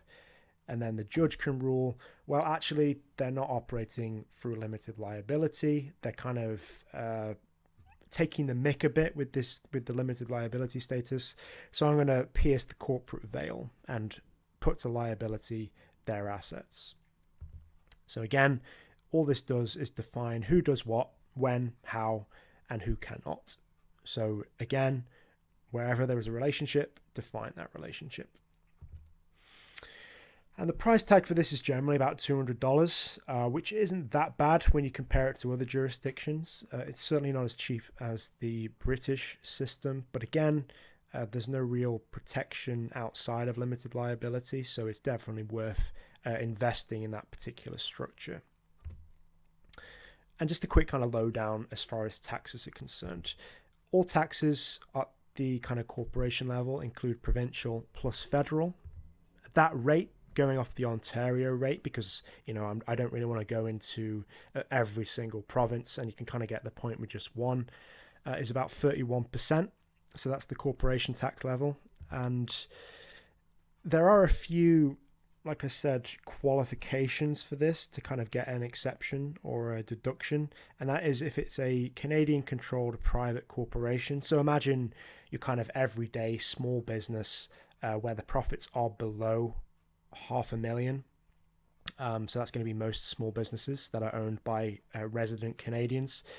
You'll be taxed at 13% at the Ontario level. And then, I thought there was a second part to that. Generally, any dollar above that amount kind of slowly erodes away your 13% corporation tax liability. There are a few caveats with the CCP PC. For example, dividends that come from that, they have a different treatment, generally less favorable than non-CC PCs. Or businesses that are otherwise larger. So that needs to be taken into account as well. There's generally a kind of higher gross up, but for the very basic standing, you have an effective tax rate of 13% at the corporation tax level, which, as you can see, is a lot lower than that 31%. Again, going off the Ontario level, you'll want to kind of consult your own provincial laws, but that is a very basic standing. So let's kind of whiz through the Australian setup, our final kind of tour. Sorry, New Zealand, didn't go for you guys, but if there are a few New Zealanders in the group, then feel free to kind of message me. But just to kind of round it up, I do want to appeal to some of the Australians that are in the group, and I want to go through some of the basic kind of setup. Not going to be particularly exhaustive because, to be honest, I didn't do that much kind of looking into the Australian setup. I'll probably keep looking into it because I wanted to get this resource out quite quickly because I know it's kind of been in the pipeline for a while. But other than that, it should give you a basic standing of where to begin, much like with the Canadians, much like with the British, much like the Americans. So 2 structures, again, or there's technically a third, but I want to kind of keep this as simple as possible. There's the limited partnership and there is the company. And the difference between them is that the limited partnership, the partnership itself is technically treated like a separate entity. So this should really be that there are specific kinds of partners, and the partners have different treatments. For example, you can have a limited partner, which again has limited liability as far as their investment is concerned, and you have a general partner, which generally experiences the unlimited liability. So if you're going to be going down this route, then you'll need a general partner. You can have a company as the general partner, but if you're going to be setting up a company anyway and getting the benefit of its limited liability, then what's the point of going down the LP route as well? But that being said, it's still a option that is available. And with a company, there is limited liability attached to it, which means that the entity, the business itself, is separate to the directors and the owners. Ownership is distributed via a percentage as opposed to shares where the company is concerned. So imagine that the ownership is simply enshrined within an agreement. So the parties get together, they become a party to the partnership agreement, and their ownership rights and claim to the profit is enshrined within that agreement. Whereas with a company, the company has certain shares attached to it. Those shares essentially represent pieces of paper that are property and can be very easily transferred. You can't really transfer your ownership within a partnership. Generally, if a partner wants to leave or dissolve their interest, then the partnership itself will need to be dissolved. So it's a lot easier to transfer an ownership in a company, and there's less ramifications from a kind of business operations standpoint, or a corporate standpoint. That's probably the best way of putting it. Pass-through taxation with the limited partnership. So in other words, profits, they are taxed at the partners level, not the company level. So there's no corporation tax, whereas this is the case with the company.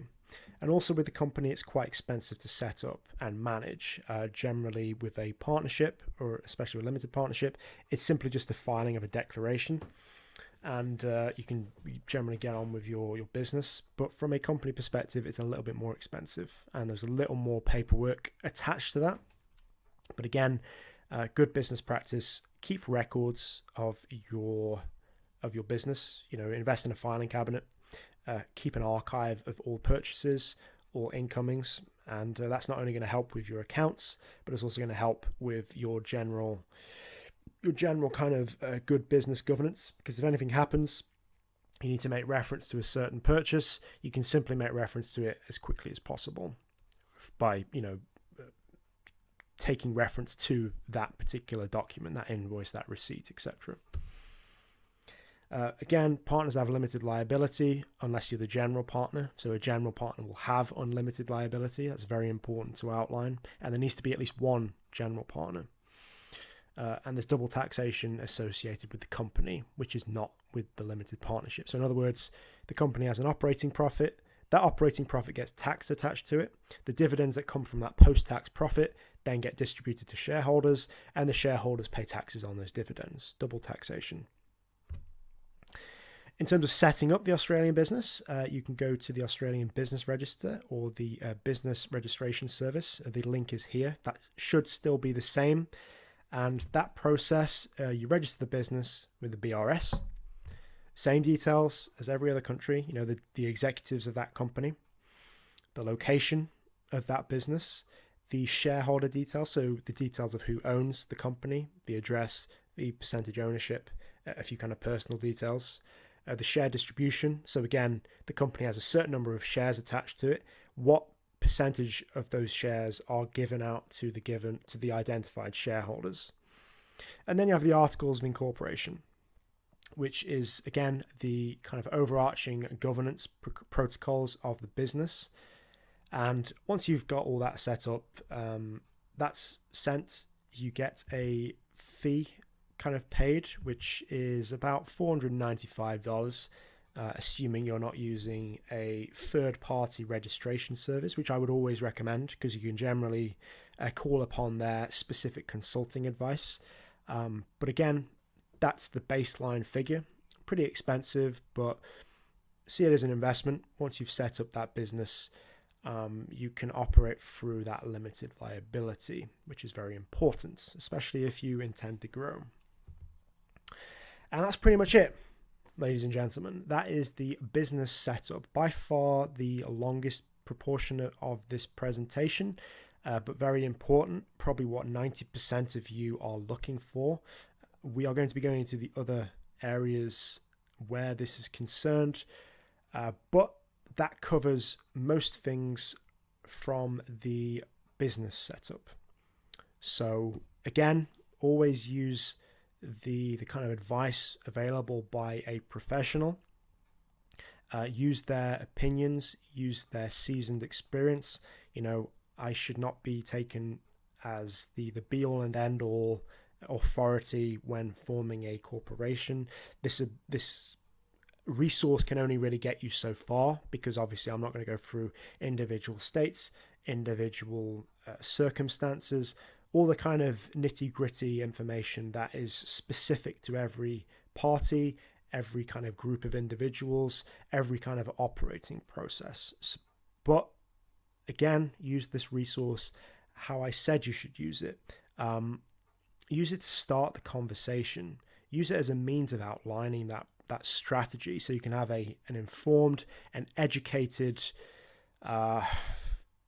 conversation with these professionals, so they don't look at you like a kind of an amateur, so to speak. It can only ever help. The more information that you have, even if it's just there to form that foundation, because I'm sure there are areas that are either not relevant right now or that I haven't covered. Unfortunately, that is mostly with the Australian side of things, because there isn't that much information that I can find. But again, that should be a foundation from which you can begin your business formation journey. So step number two. Step number two is about setting up the bank account, or in essence, the means by which your company can start accepting payment. It's not just going to be the bank account, it's going to be the various payment processing and interfaces that go into that. But the very first step is going to be the bank account. Obviously, as we discussed, the business is going to be a separate entity to its owners, its directors. Therefore, it needs at least one other bank account into which money can be deposited.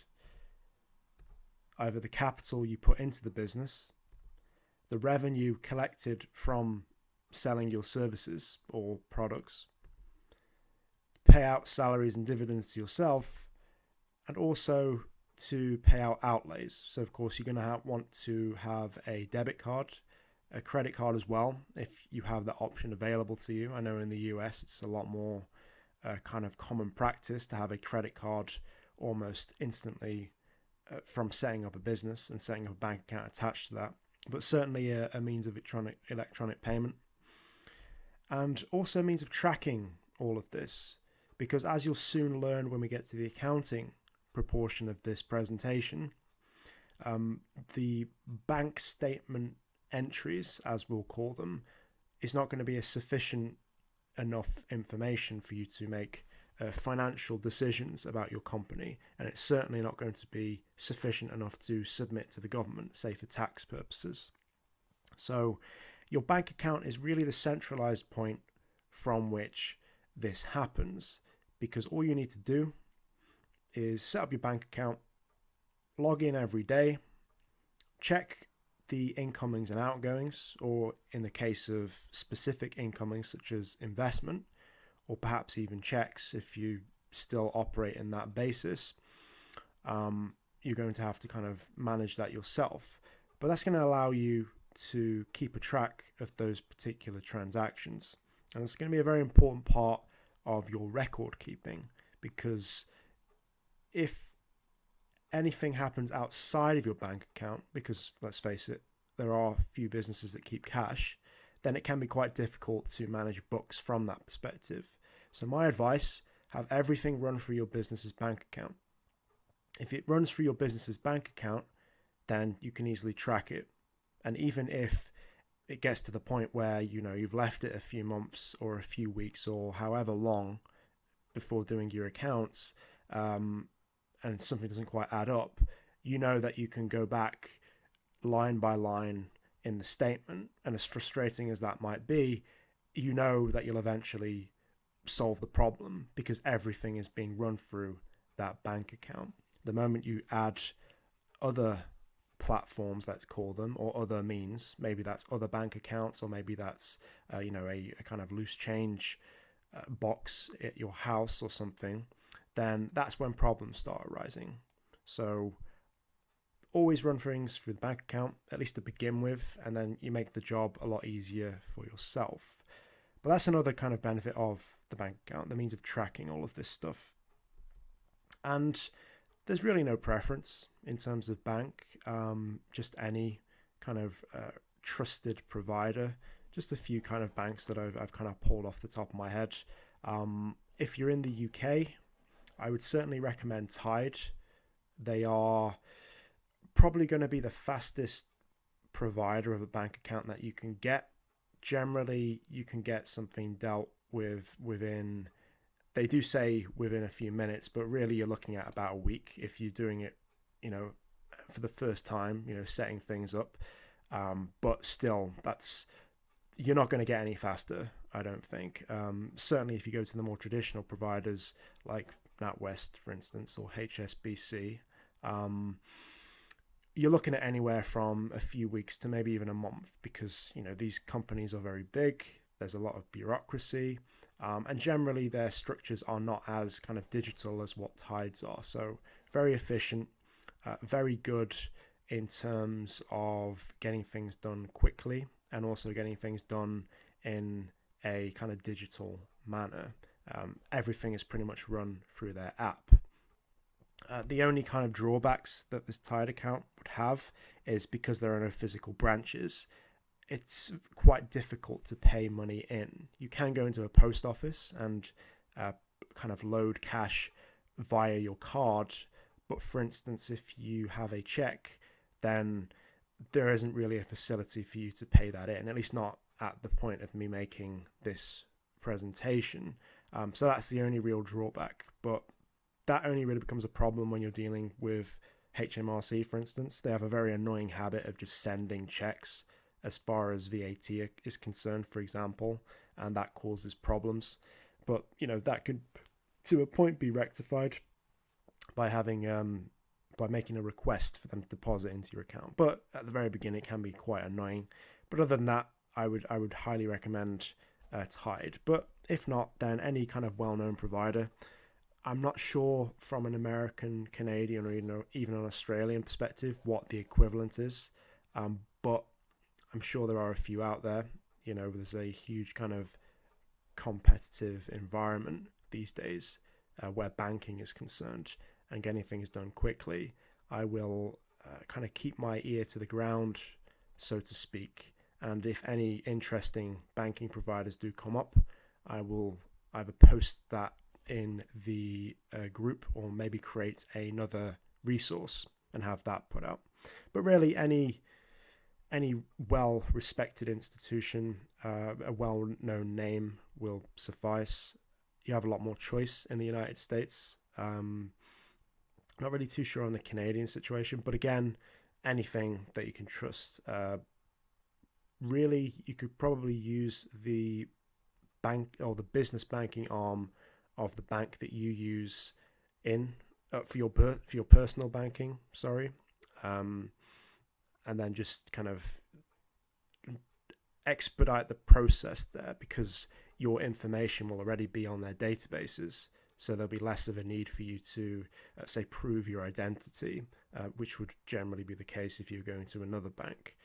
But of course, do a bit of due diligence, do a bit of research into all business banking providers, and make a decision based on what's going to be best for your business, because sometimes they will have packages such as overdrafts, credit cards, or reduced fees or no fees whatsoever, normally for a set period of time. So that could be quite attractive, especially to a starting business. So first of all, pick your provider. And generally what you'll need once you make a decision is you'll need your business information to hand. So all the legal kind of associations with the company. In the UK, for example, that would be business number, that would be business name, location, all that kind of stuff. So in essence, it's just going to be what you are sent from the company registrar, and then you can use that information, normally in the form of a certificate, to go to your banking provider and then say, I have a business, it's set up, these are the identifiers. You'll need to know the beneficial, or they will need to know the beneficial ownership structure. So what I mean by that is essentially the owners. For a smaller business, or from your guys' perspective, it's generally going to be you. In other words, who owns the share percentages.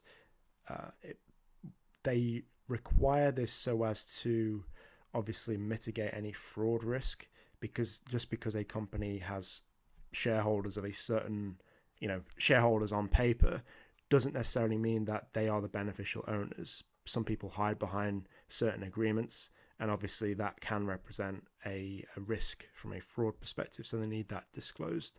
That's all it really means when it says beneficial ownership structure. So who owns the company, who is ultimately deriving benefit from the profits. ID documents of the owners. So pretty much the same process when you set up your personal bank account. Normally two forms of identification. So for example, a passport or driver's license and a utility bill. And what they do there is they kind of cross-reference it with the addresses, as well as having your signature on a legitimate form of photo ID from the government. And, that in essence proves who you are and ensures that there is a limited fraud risk. So banks generally have two kinds of due diligence. There's the basic due diligence and there's the advanced due diligence. I don't think anyone in this group is going to have to suffer the advanced due diligence process, or enhanced due diligence as it's sometimes called. That's a bit more rigorous. But for this, all you really need to do is prove your identity with those two kinds of documents. And then a signed bank mandate. So the mandate stipulates the rules of the bank account. So in essence, it's kind of like the articles of incorporation or articles of association, which generally dictates the rules around certain protocols. So for instance, what is going to be required if you want to withdraw an amount above X, for instance, above $10,000 or $20,000, or who needs to sign for that, and under what circumstances can a single person withdraw money? Can only a director withdraw money, or things along that nature? Obviously, this will be provided to you. Recommend that you read through it.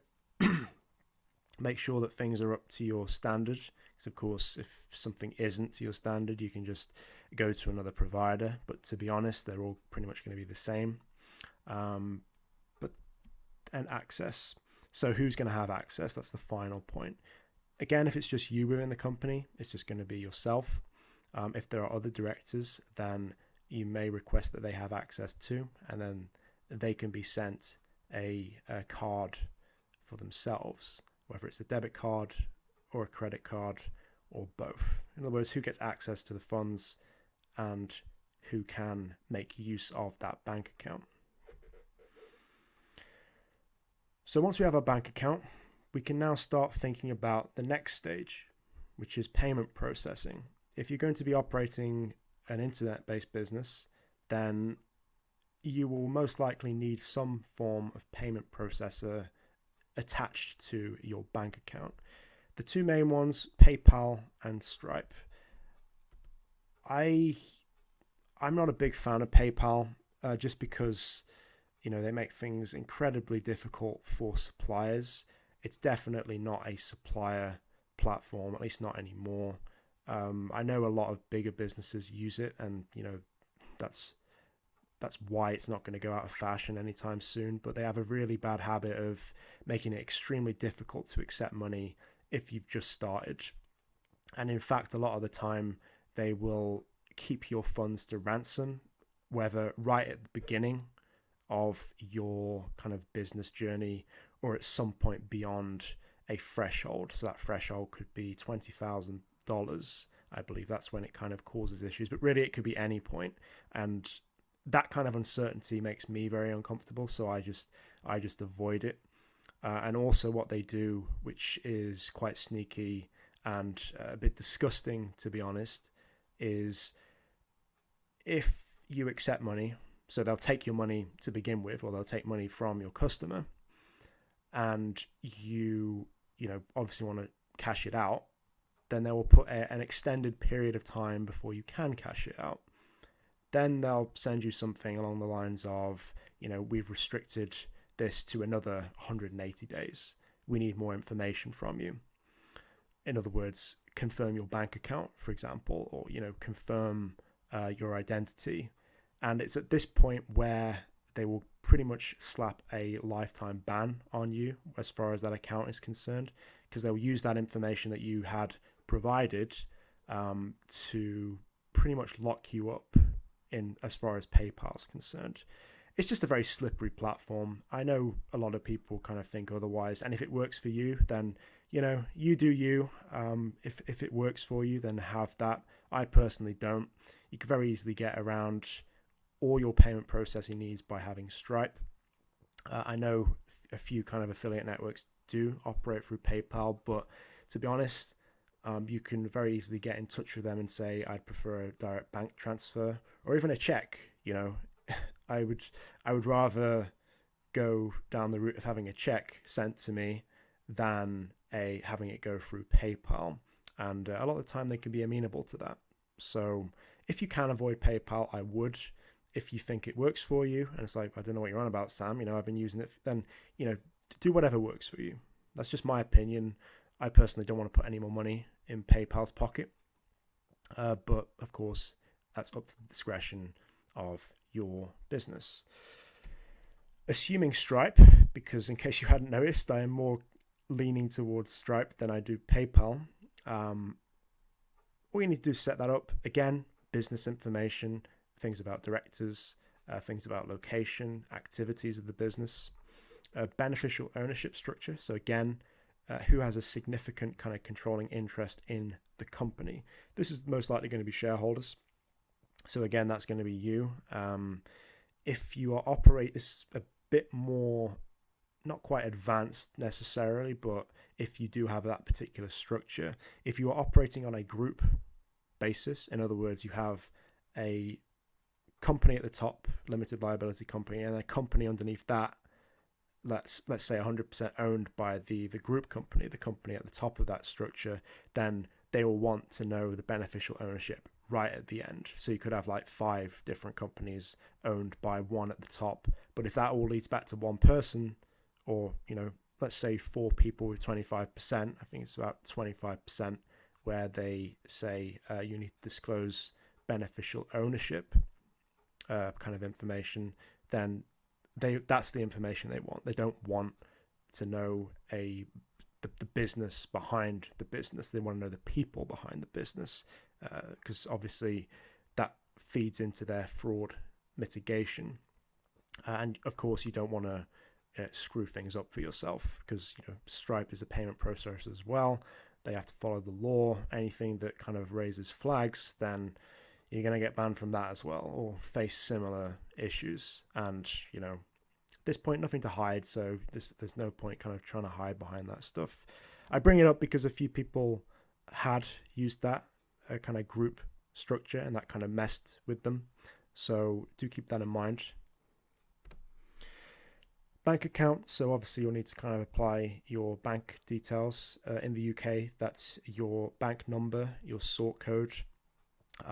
In the United States, it's going to be the equivalent of that, and then obviously address. Basically, just use the bank account information that you get when your bank account is set up. Once you have your bank account, your payment processor your payment processor set up, you can now start considering how you're going to physically take money, because just because you've got the payment processor, just because you've got the bank, you need something forward facing with the customer for them in order to give you their money. So this comes in the form of either a invoicing kind of platform or a checkout software. So just a few examples of this: Samcart, Thrivecart, PayKickstart. I recommend Thrivecart here just because that's what I'm familiar with. I do have a bit of experience with Samcart, but I'm not sure whether they still do it with Thrivecart, but I think you can still pay like a one-off lifetime fee of like $700 or something, which sounds like a lot, but when you consider Samcart is something like $100 a month, within 7 months or after 7 months, that's going to start eating away. And Thrivecart, that's what I would recommend. So consider that. But they pretty much operate the same. I don't really have any experience with PayKickstart, but again, every checkout software is going to have a similar kind of setup, whereby you can create your checkout pages, your means for collecting payment in a secure manner. So you get all that kind of green padlock and security stuff, which gives people the confidence to input their card details. So that's ultimately what you want from a checkout software. Same deal with PayFunnels. This is a bit more, I guess, invoice orientated. It's not quite like a checkout necessarily. You simply go in there, you input some details, and you can create an invoice, and that comes in the form of a link. You send that to your customer, and that provides a secure means for them to make a payment to you. So pretty simple.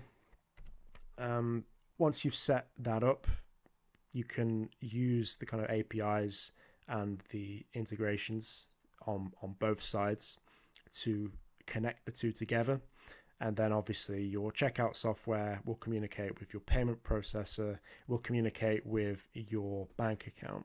And obviously when it's in your bank account, that's when you have physical benefit of the cash that you've generated or that you have. And that's pretty much it. That's the banking, the payment processing, all kind of laid out. As far as the technical side is concerned, it's not that difficult kind of connecting the two together. It's mostly bureaucratic, and first you need the bank account. With the bank account, then you can get the payment processor. Once you've got the payment processor, then you can get the checkout software and all the information that you could need just to kind of get started and get things going. Then you can just copy and paste information and pretty much get started. So pretty basic.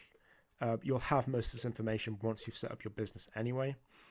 And with that, theoretically, you can start. You can start selling things. You can start receiving money. You can start taking money out of your bank account. You can start, operating your business. But of course, going through the process, we can now start considering the other parts of the business.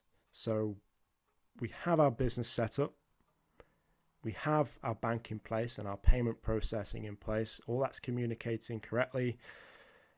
But now we move more into the management side of things. And as I explained at the beginning of this, the accounting and financial tracking. So that's what happens after. That's how we manage the transactions that come into our business.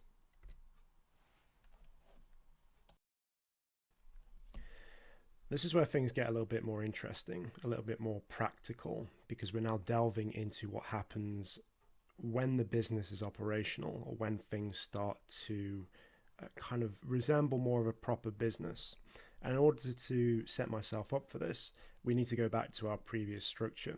So that is, we have our business, we have our bank account, we have our payment processing set up, and we have our kind of front-facing customer payment collection, our invoicing or our checkout software. And all of this moves back to the business where we can make distributions to ourselves, our own return on investment, our own wages, kind of why we're in business in the first place. And as far as accounting and finance is concerned, the two most important things for you to track are going to be the transactions that come into your bank account and that which is coming through your payment processor, your Stripe account, for instance. Now, when I said have everything run through your bank account, I still stand by that. If all of your transactions are running through one singular place, and that's the overarching balance in the business, then it's a lot easier for you to make sure that your accounts balance. That being said, your payment processing dashboard, account pipeline, however you want to term it, is still going to be very important, because we're still going to want to include that in our accounts. But because that hasn't technically happened yet, and what I mean by that is it hasn't appeared in our bank account, we log that as income that's either going to come in the very near future, so a debtor, accounts receivable, or going in the other direction, any money that we owe. So this might be you received an invoice, you have 30 days to settle that invoice for whatever transaction you received the services of, and that kind of gets logged as debt. But all of that generally corresponds together in your accounting processes. And the purpose of your accounting processes is to apply meaning to all these transactions. Just because it appears in your bank account, it doesn't mean that that's an acceptable format for you to submit records. And obviously, once you've done your calculations from an accounting perspective, you can then determine what you owe as far as taxes are concerned. And more so from a financial management perspective, you can use that to your advantage in terms of, right, we have, as it stands, X amount of revenue, Y amount of expenses, and so far we're going to need to pay Z level of taxes. If you keep an ongoing record of these transactions and how they all balance together, then you're going to be able to much more confidently strategize about how you can receive absolute benefit from the money coming in. Going to get into a bit more detail in the tax consideration section of this presentation, but for now, that's probably the second most important value associated with keeping proper accounts: the ability to strategize around legitimate and ethical tax mitigation. For example, where within the business can you invest that revenue so that your tax liability has decreased, but you're also getting a greater benefit from the money you've earned. So there are 3 stages in kind of accounting. Obviously, this isn't an accounting lesson. I'm not going to bore everyone with the intricacies of, T-ledgers and cash flow statements and the specifics that go into that. I just want to give you a fundamental grounding in this stuff so that you can immediately go away and manage your business either that has already been established or that you are in the process of establishing with a lot more confidence. And the first stage is the ledger. And the ledger ostensibly converts or translates, is probably a better word, the transactions that come into your bank account and that are present in your Stripe account or any payment processing platform, and translates them into an appropriate format, something that you can then aggregate. So once the ledger has been developed, all the entries within the ledger can be aggregated into what I crudely call the ongoing cash flow and balance sheet forecast. Not really a forecast in the sense of being able to extrapolate incomings and outgoings, although that can be used. It's more a kind of aggregate dump of all of your ledger information so that you can determine your cash flow, your profit and loss situation, your assets and liability positions, so your balance sheet in essence. And you do this from a month by month basis so that you can get a very clear going or rolling kind of understanding of how things are moving in your business. Like I said, the accounts, finances, that's the language of business. And if you're in business, you're going to want to understand everything that's going on in that level.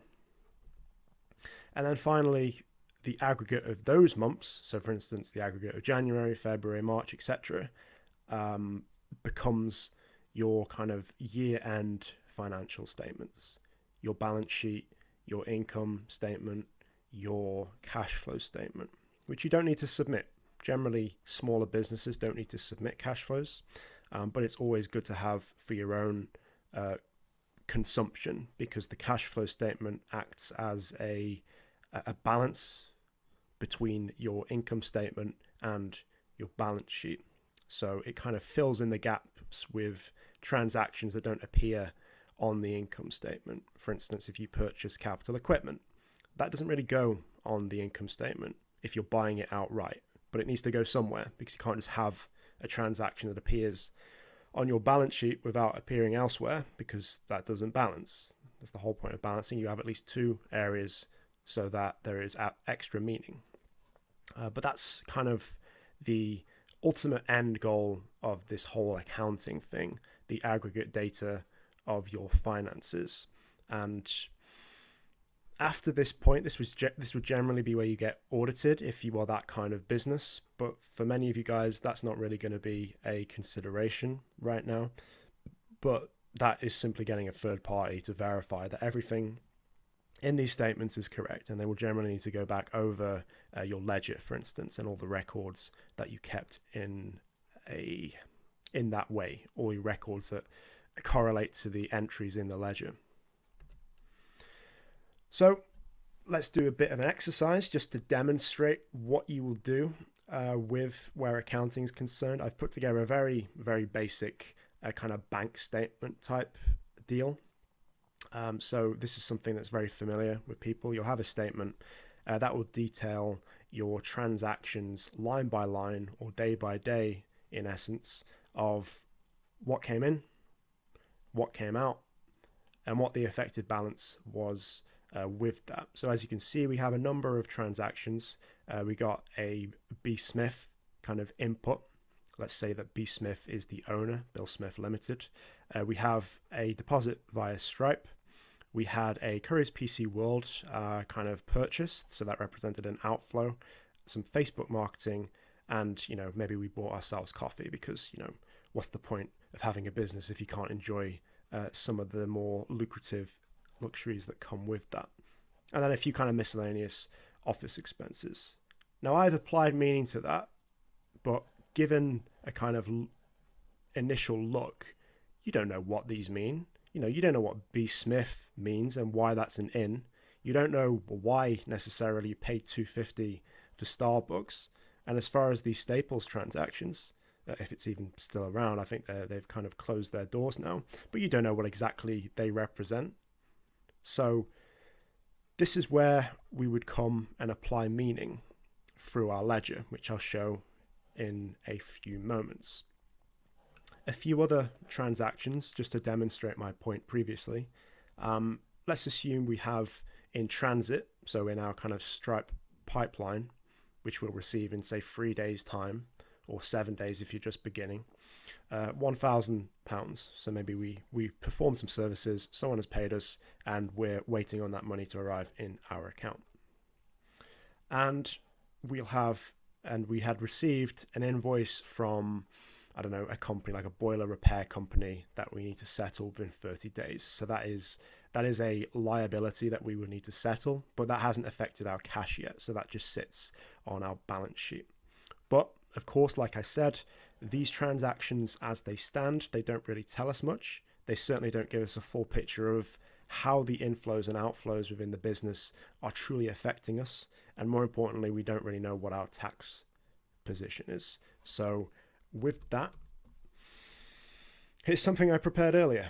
I was going to go through this kind of line by line and show you, this is what you do to apply meaning to this particular transaction. But I figured, what's the point of adding another 20, 30 minutes into this entire presentation when I could just go through things in line by line. And if no one, or if you have certain queries, you could just reach out to me directly.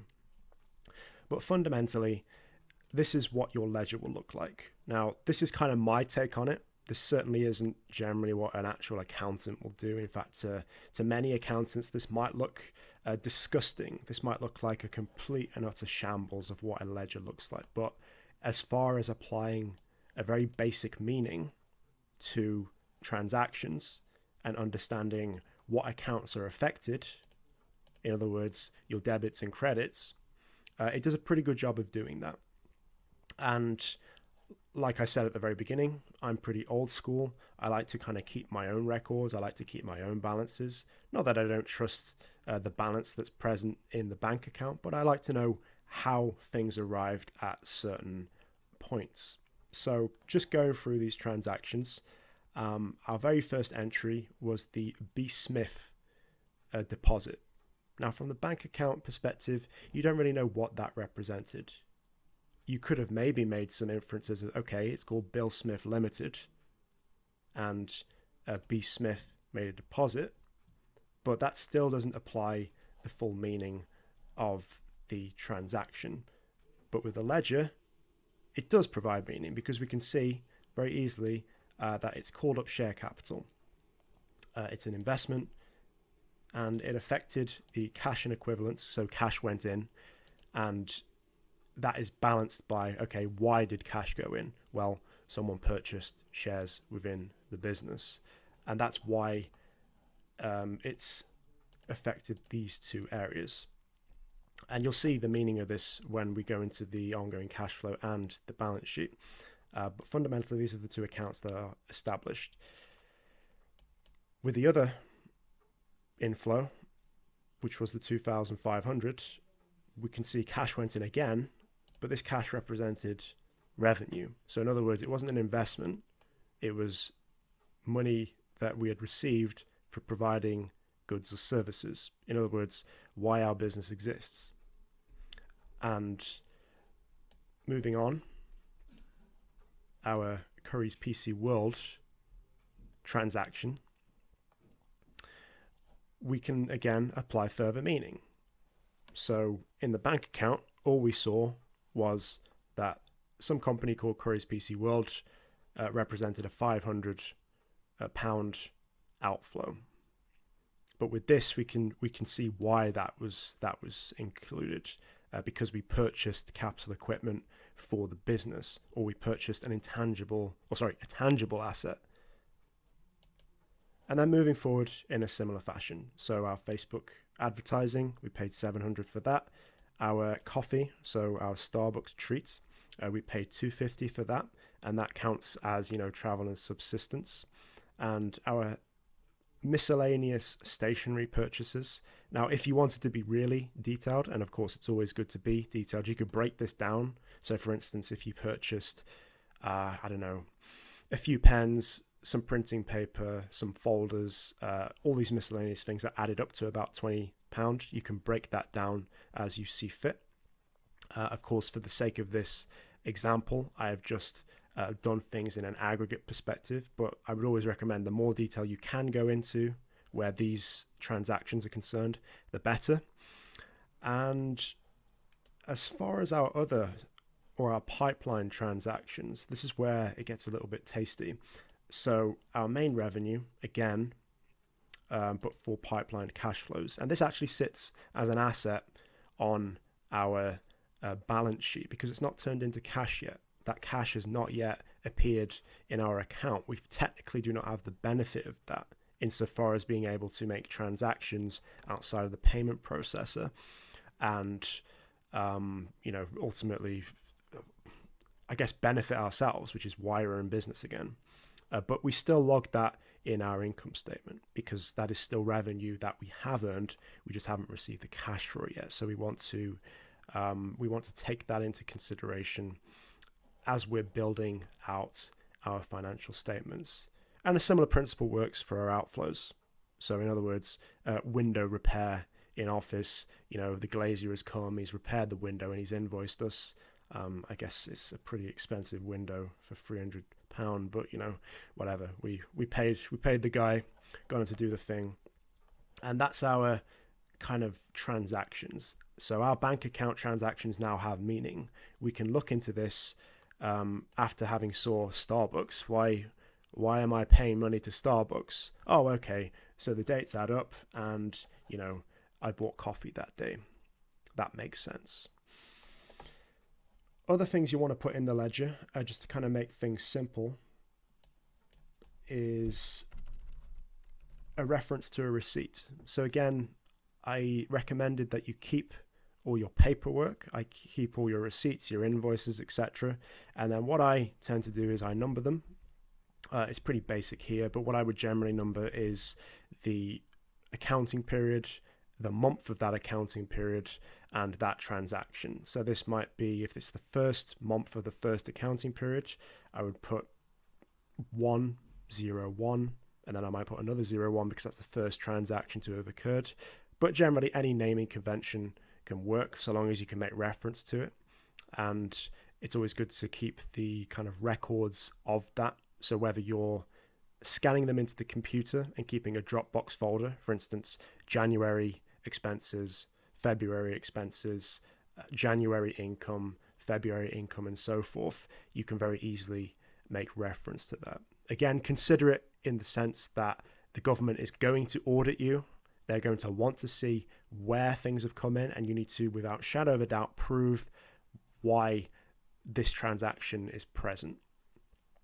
And again, because it all comes down to balances, I like to keep an ongoing balance while I do this.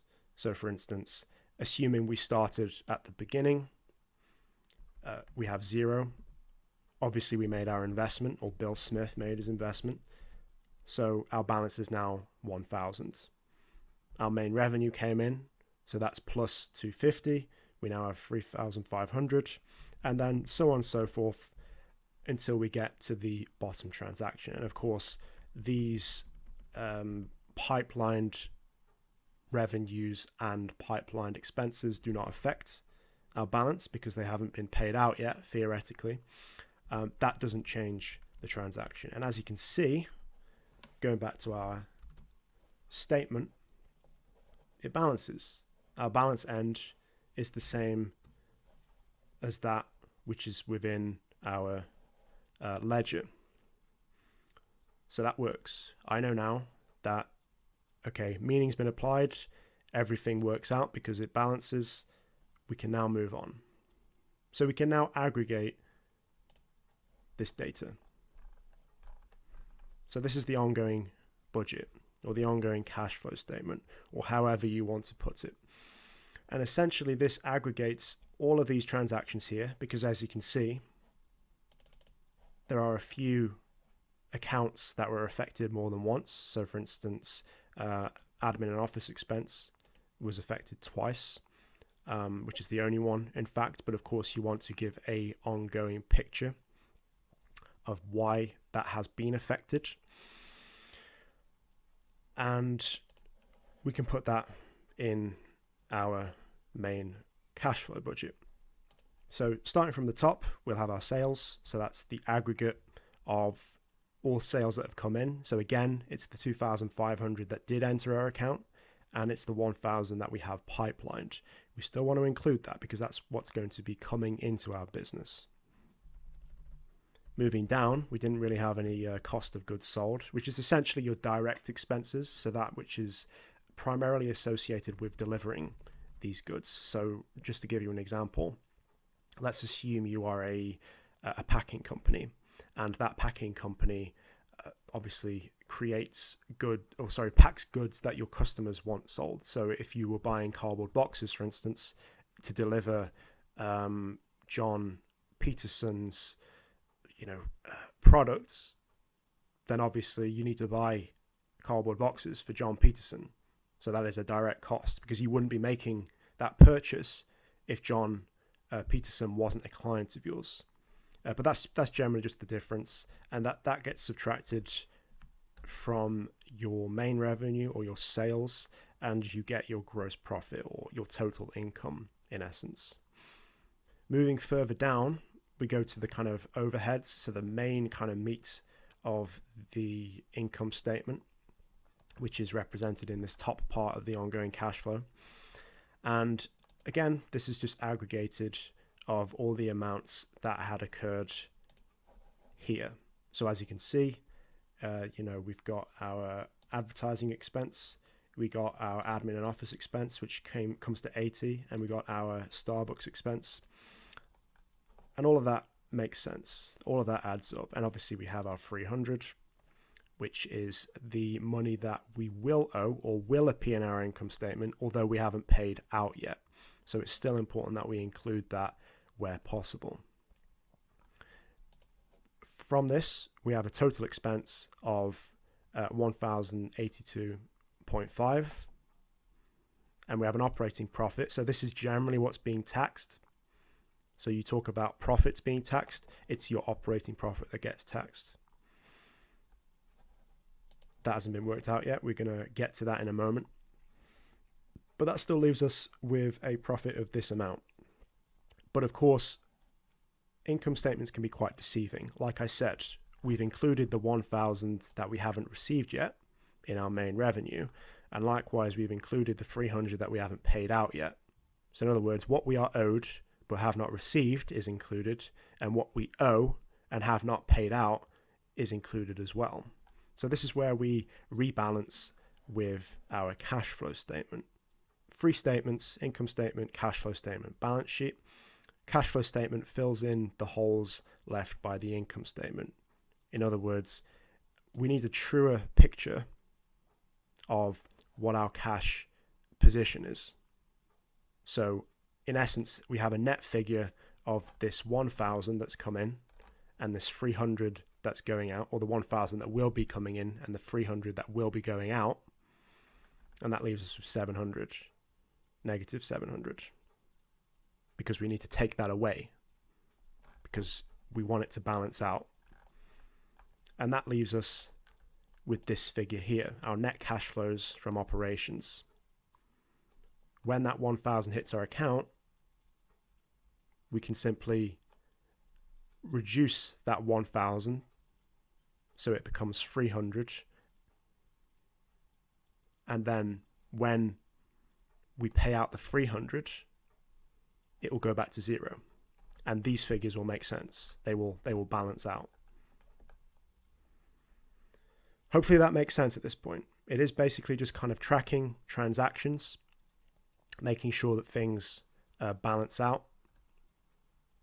And then we can move forward. We can move forward to the other side of our outgoings, which was our capital expenditure. We bought that 500 laptop. That doesn't go on our income statement.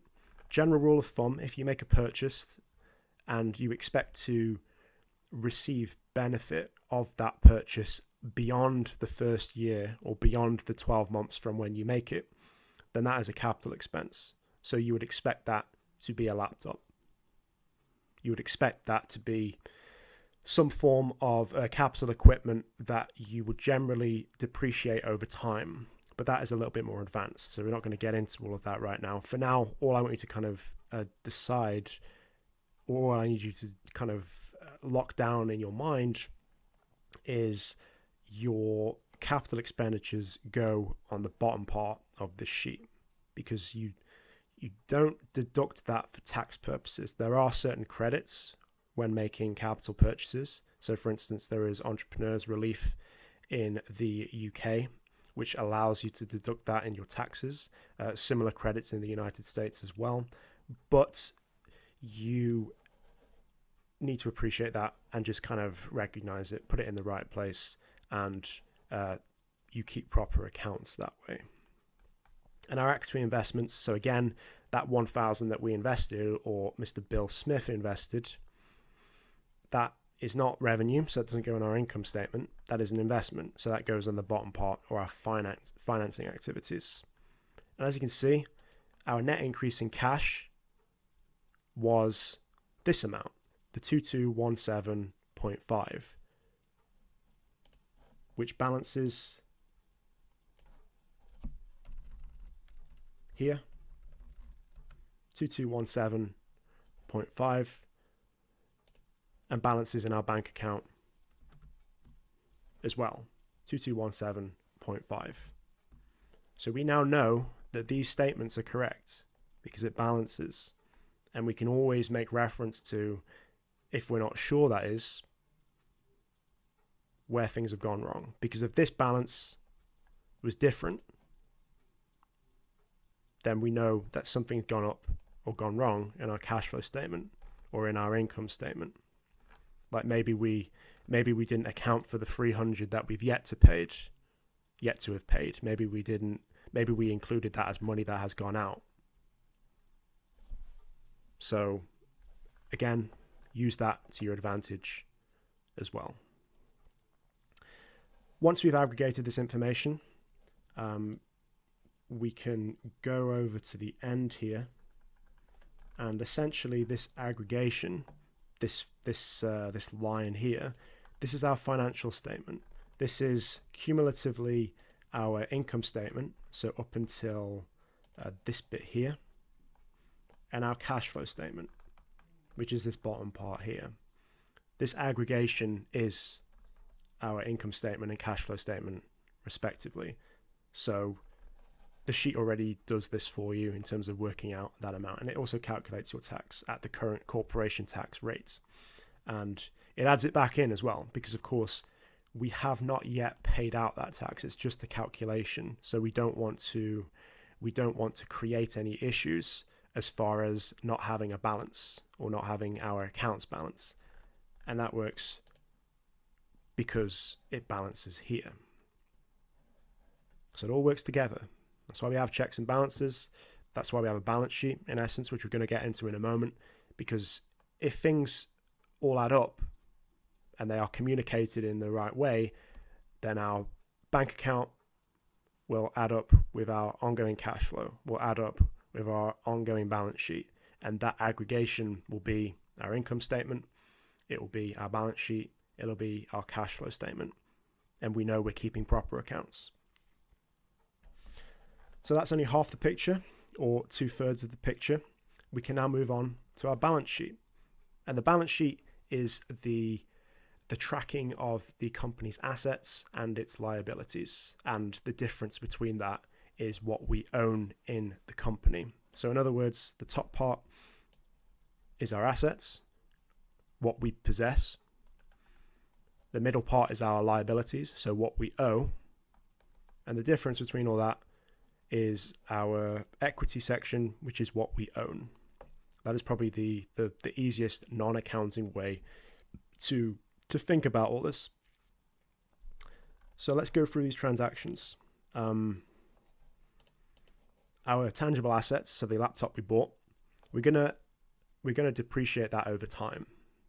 So we purchased it, but because it's an asset, because we're going to be receiving a benefit of it, that needs to go on our balance sheet. So we put that here, and that represents an asset. Moving forward, and that's fixed assets. Sorry, I didn't go through that. Which is basically just assets that you expect to use beyond the 12 months of that accounting period. Our current assets, on the other hand, are those which we expect to use or have available to us within the next 12 months. And it's generally the more liquid of our assets. So for instance, if you talk about a laptop, that's not a particularly liquid asset, because even if we did want to sell that, chances are we're not going to get that 500. But our cash, on the other hand, which is our most liquid asset, that has a par value of, what it says on the note. So $1 is worth $1 in essence. So in essence, it's our most liquid assets that we expect to use up or have settled or receive the benefit of within the next 12 months. So that's where our debtors or our accounts receivable, if you're coming from the United States perspective, comes in. That 1,000 that's in our pipeline, that's still an asset. We're still going to get a benefit of that. So we put that here. Our creditors, that's aggregated to get our total assets. Our creditors, so the 300 that we owe to the glazier, the guy that repaired our window, that goes on a liability on the liabilities section. That's a current liability because generally he's most likely going to want that within the next 12 months, if not the next 30 days. So we put that here. That is added together and it gives us our net current assets, which is essentially going to balance with our ownership interest, our equity. Because if it's a net asset, in other words, total asset less the liability, then we own that because that is what equity is. Moving down, we had no liabilities to occur after that year, which would be, for instance, a mortgage, because a mortgage would be a long-term debt, or any debt that you would expect to pay beyond 12 months. You would simply slot that there and amortize that as and where you make a payment. And then we move on to the equity side of the balance sheet. So our share capital, that's what Mr. Bill Smith had paid. Our profit and loss, so again, we can go here. If I could just move that. Yep, our profit and loss balances here. That adds up, and our total shareholder funds, according to the calculations, adds up to our net assets. So in other words, it balances. Our balance sheet balances, which is always a satisfying thing to do. It's always a beneficial thing to happen because you don't really want to, you can't actually submit it if it doesn't balance. So we now know that our financial statements are correct. We have taken all of the information in our bank account, which doesn't have any meaning. We have applied meaning to those transactions. We've given ourselves a clear picture of tracking the aggregation of those transactions and netted everything, made sure everything balanced until we arrive at our balance figure, our bank account balance figure. And then we've reflected that on our balance sheet in terms of the company's asset position. And you'll notice with the balance sheet that there is no aggregate section in the same way that there is with the ongoing cash flow. And that's because our balance sheet is a snapshot. So in other words, if our accounting period ends in December, then the balance sheet amounts that we submit or that we make reference to are going to be exactly what is here. So it's going to be that snapshot. And simply what we do at the beginning of every month, we'll select all this, we'll copy it, and then we'll continue adding the transactions, subtracting the transactions as and where they appear in our ongoing budget. And of course, we don't copy and paste it for the ongoing budget, we simply start again. So in other words, let's assume this is the revenue we made for January. The moment February begins, we go back to zero. And then the aggregations are worked out for us here. And it's this column that we submit. And that's pretty much your guided tour of the financial side of things. I'm just going to go back to one more thing as well, or a couple more things. But as you can see, although the balance sheet also balances, which we want to happen, we can see that the cash at hand in a bank, or generally for you guys, is going to be the cash at the bank, balances with this, balances with this, balances with this, and invariably balances with our accounts balance. And that's important. Again, that is a means of tracking the kind of plausibility or the kind of soundness of our financial statements, because of course if it doesn't balance, then it's incorrect or something has gone wrong, which means we need to go back forensically and look at, okay, when did it start not balancing? When did it start not making sense? And then how can we fix that? But fundamentally, that is your one-stop tour of the accounting process, the SAM way of doing things. Like I said, and even to some of the accountants that might be in the group, there might be other ways of doing it. There might be ways of doing it that are proper, so to speak.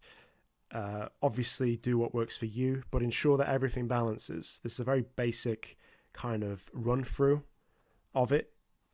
What you might want to do is just kind of keep the ledger information yourself, or the transaction information, and get a bookkeeper to do that. That is obviously going to cost you money. But of course, in the spirit of always recommending you to seek a professional, then that is something you'll want to consider. But this should give you a pretty good grounding of how to track this stuff from an Excel perspective. Of course, there are accounting softwares attached to many bank accounts, which is always convenient. But like I said, it's always helpful to be able to read this stuff, because you want to be able to know exactly where every pound is going, where every pound is coming from, and being able to track all of this stuff. So pretty important to read up on it. I would certainly recommend people do a bit more study, I suppose is the right word, as far as the accounting side is concerned, especially the more complicated your business becomes. And as soon as possible, bring on third parties that are qualified to manage this for yourself. Although, as we'll soon find out, that's not always a good defense. So let's move on to that. The ledger template. So I went through all this now. Once we've got the ledger, we aggregate that data. And then we put that aggregated data in our ongoing cash flow, our balance sheet, and then that sheet from a month-by-month perspective aggregates or provides a snapshot to us, and then that's the information that we submit.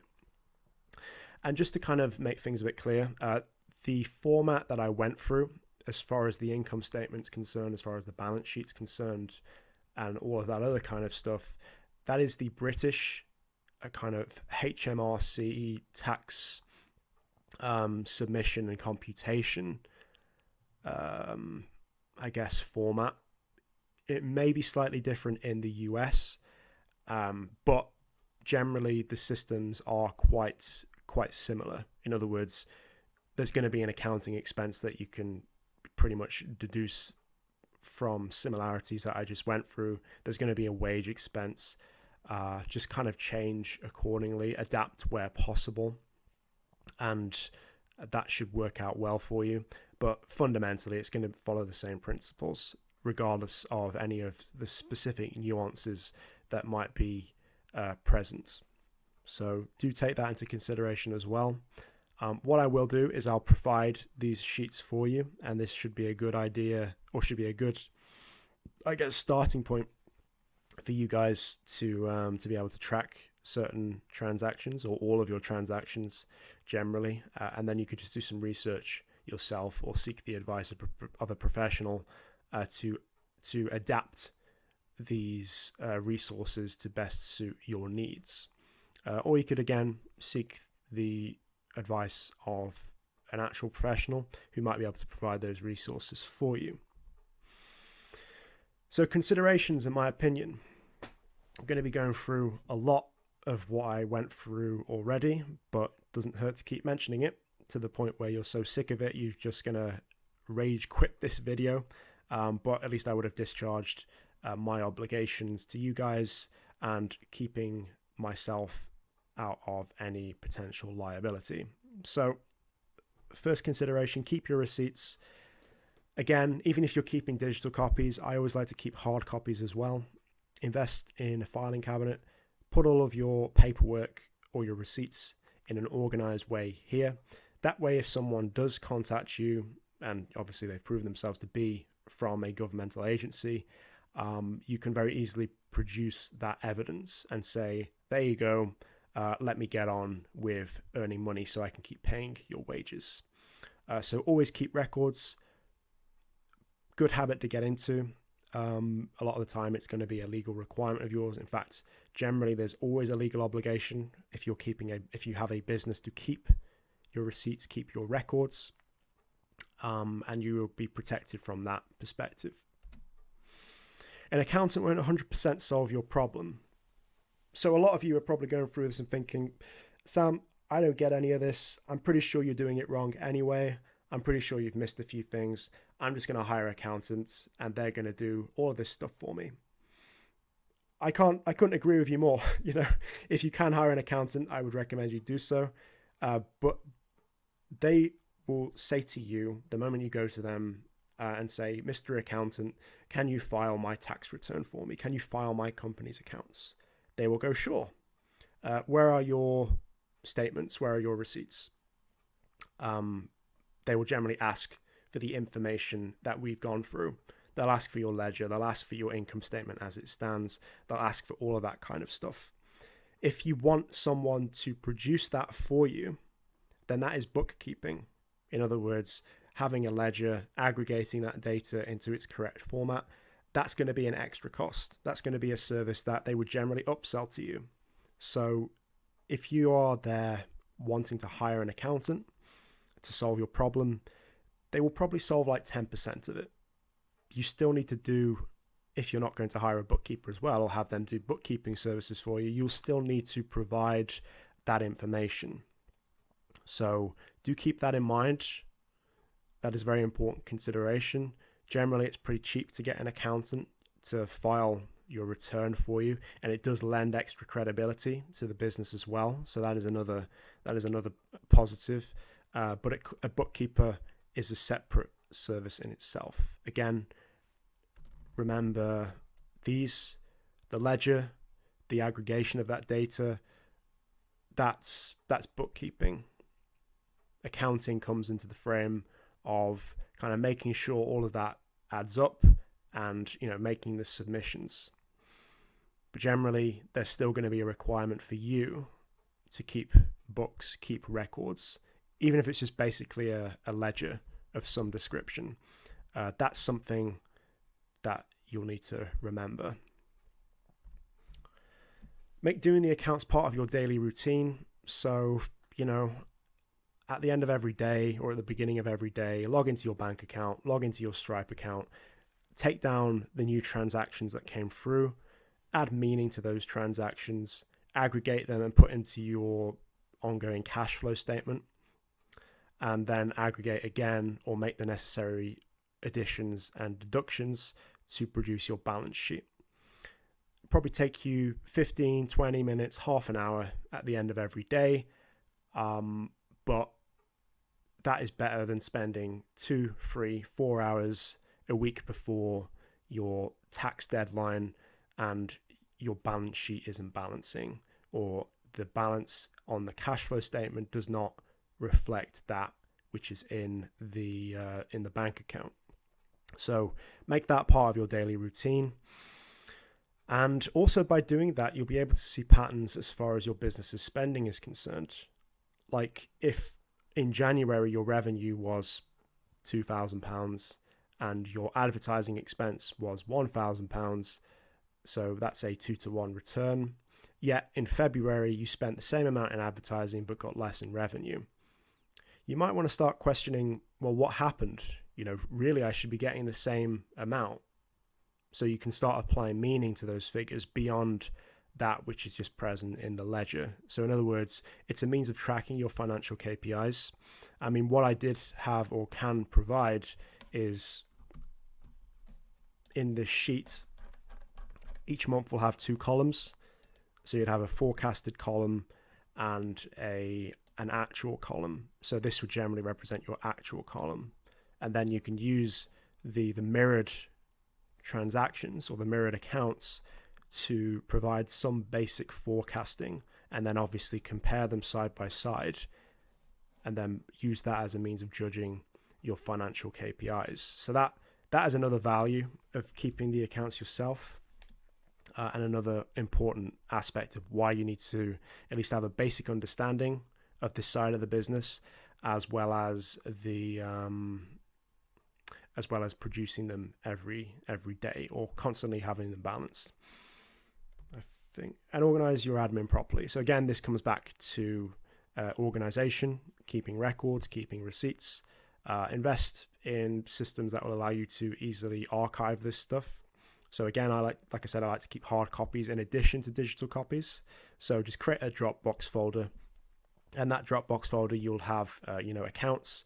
You'd have each year with its own folder, subfolders within that folder that represent each month, and then outgoings, incomings of each month, and then you can keep your receipts there, so that again you can make reference to the receipts here. So you can store these receipts. So you take a picture, you upload it to the January expense folder for share capital, or not expense folder, but the kind of cash flow items, and you can label that receipt accordingly.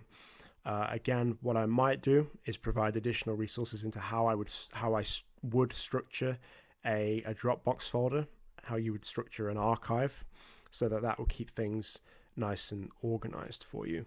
But always kind of keep an organized admin structure. It just makes things easier for yourself if you need to ever make reference to those transactions, or if you ever need to kind of track, or if you're ever in any doubt as to why did I do that? Why did I put $500 spent on Starbucks?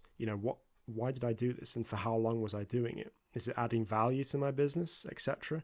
So it makes it easier. And of course, there's that obligation of keeping records. And don't rely on other people. Even if it's an accountant, even if it's a bookkeeper, don't rely solely on them. They really don't care about your business. I know people say that there's a kind of duty of care to clients within a professional capacity, but if you don't make their job easier in terms of providing these receipts, providing what they require to do their job, they're not going to care whether your business fails. You're just another customer to them. So don't rely on them. Always go under the operating assumption that if you relied solely on another person, that it would screw you eventually. And if you make that assumption and operate in that way, you'll generally be better off for it. So pretty cynical, I know. I've been doing this for a while now, so I'm feeling pretty cynical. But general piece of advice, don't rely on other people, at least not fully, especially where finance is concerned.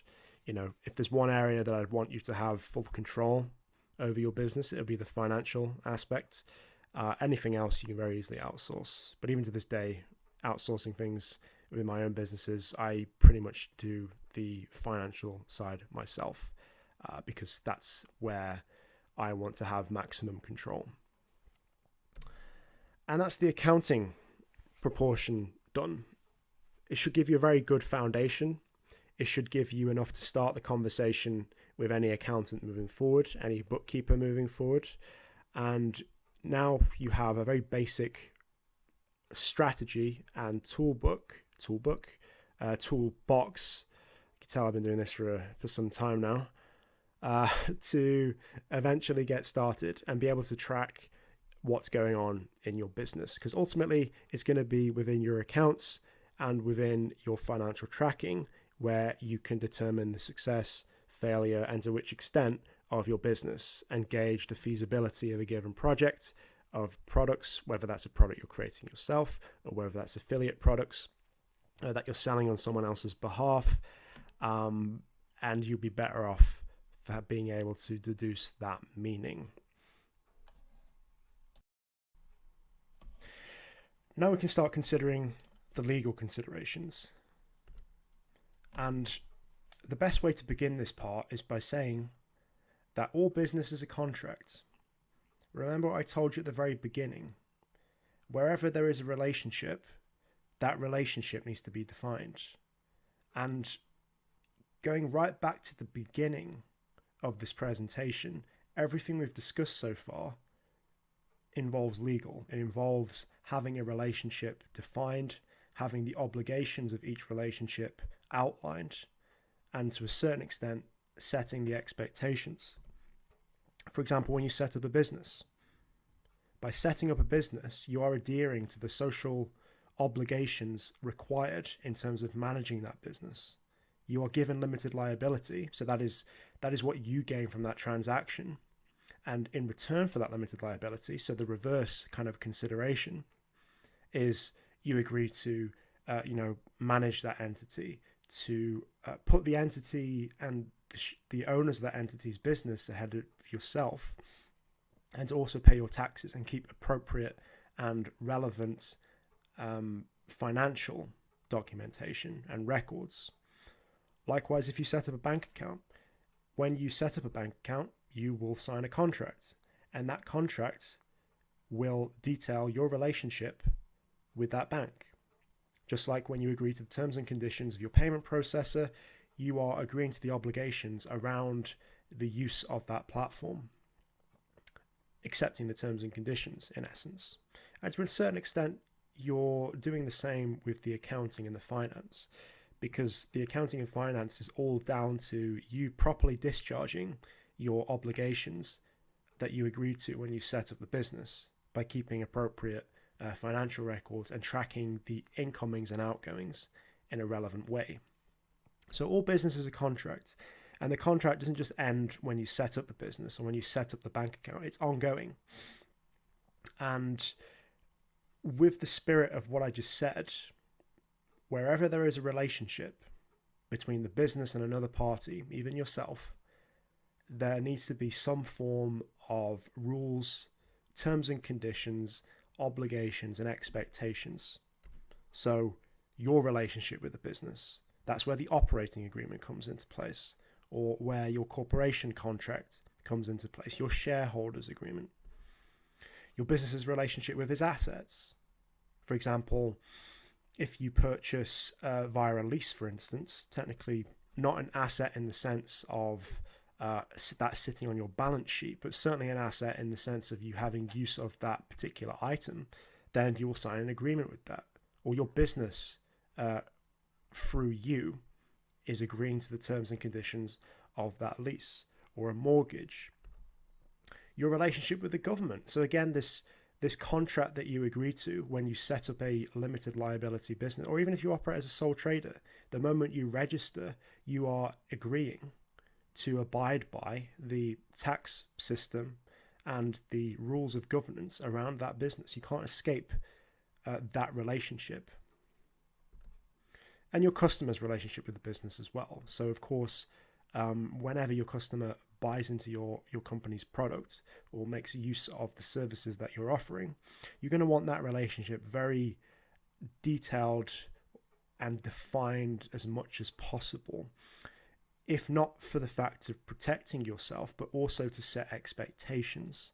And that's a very important thing to consider, because a lot of the time people will operate without any form of contract, and that will kind of screw things up for them down the line, because people forget or people try it on, but you can't really challenge anything if you haven't got that written form of terms and conditions that says, no, actually it very clearly states what this contract of service is and what we will be providing to you. So you can't have a quantum computer because you wanted to buy marketing services. That wasn't in the contract. But if you don't have that in writing, then you can't prove otherwise. And as far as the law is concerned, the rights are heavily leaned against the supplier in favor of the consumer. The consumer has more rights, but you need to protect yourself in the event of any kind of battle, any kind of form of legal and right now the word litigation, that's the word that comes your way because some client wasn't too sure on exactly what it was they were getting or what it was you were delivering to them, and so on and so forth.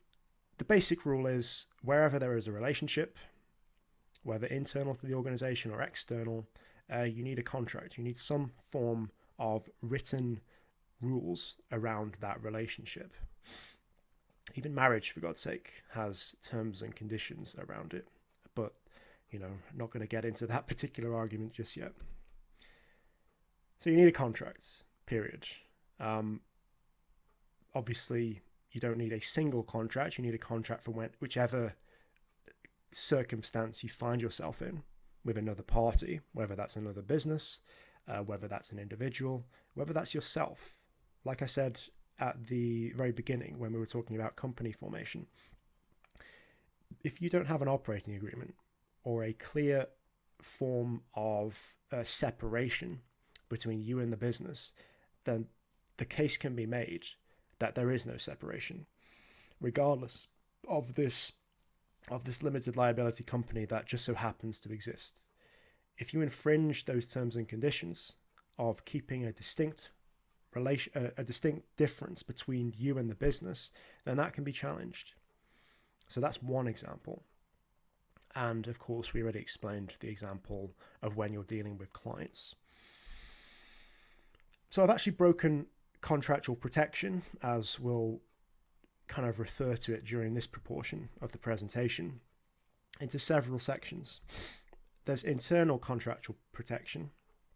So that is parties that are, I guess you could say, internal to the organization. Think employees, think shareholders, think directors, think suppliers, basically anyone that's working for your business, so to speak. I know suppliers technically don't work for your business, but they are more internal in the extent of you are soliciting them, so to speak. And of course, if we have an internal, we must have the opposite to that, which is external, which is basically your clients. All of the relationships that are external to the company with respect to providing services, for instance. That generally does come with clients. Defining the relationship of the people you're working for or with, and also any site visitors, for example. So that's where you get your site terms and conditions. That's where you get your privacy policy and all of those other kinds of boilerplated disclaimers and such. And then we have our social contractual protection, which is not quite an implicit agreement. It's more, okay, the government has passed certain legislation, or some international body has passed some legislation, and by law you have to adhere to that. So I suppose this is where the term social contract comes into place, where, again, I don't want to get into any kind of political debate, but it's kind of like you have to agree to it. It's a bit like paying your taxes. You might not agree with it, but you're going to have to pay them, otherwise you're going to go to prison. Or you could just choose not to integrate into the game, so to speak, and live in the woods, and that way you're not going to pay it. But generally speaking, these are obligations put on you by the state, and there's no kind of explicit, you agree, you give consideration. It's just, if you want to receive the benefits of the society within you're operating within, then it's got to be fair for everyone, and that comes into play by adhering to certain principles. So we're going to discuss a few of these areas as well. So let's start with the internal. As we've said, internal relationships are anything that works for the business or within the business. So, for example, your partnership agreement. If you have two people wishing to form a partnership, there'll need to be a partnership agreement that outlines the relationship those people have, the obligations of those people. I say people, it can be parties, because you can have entities that work in partnership with each other.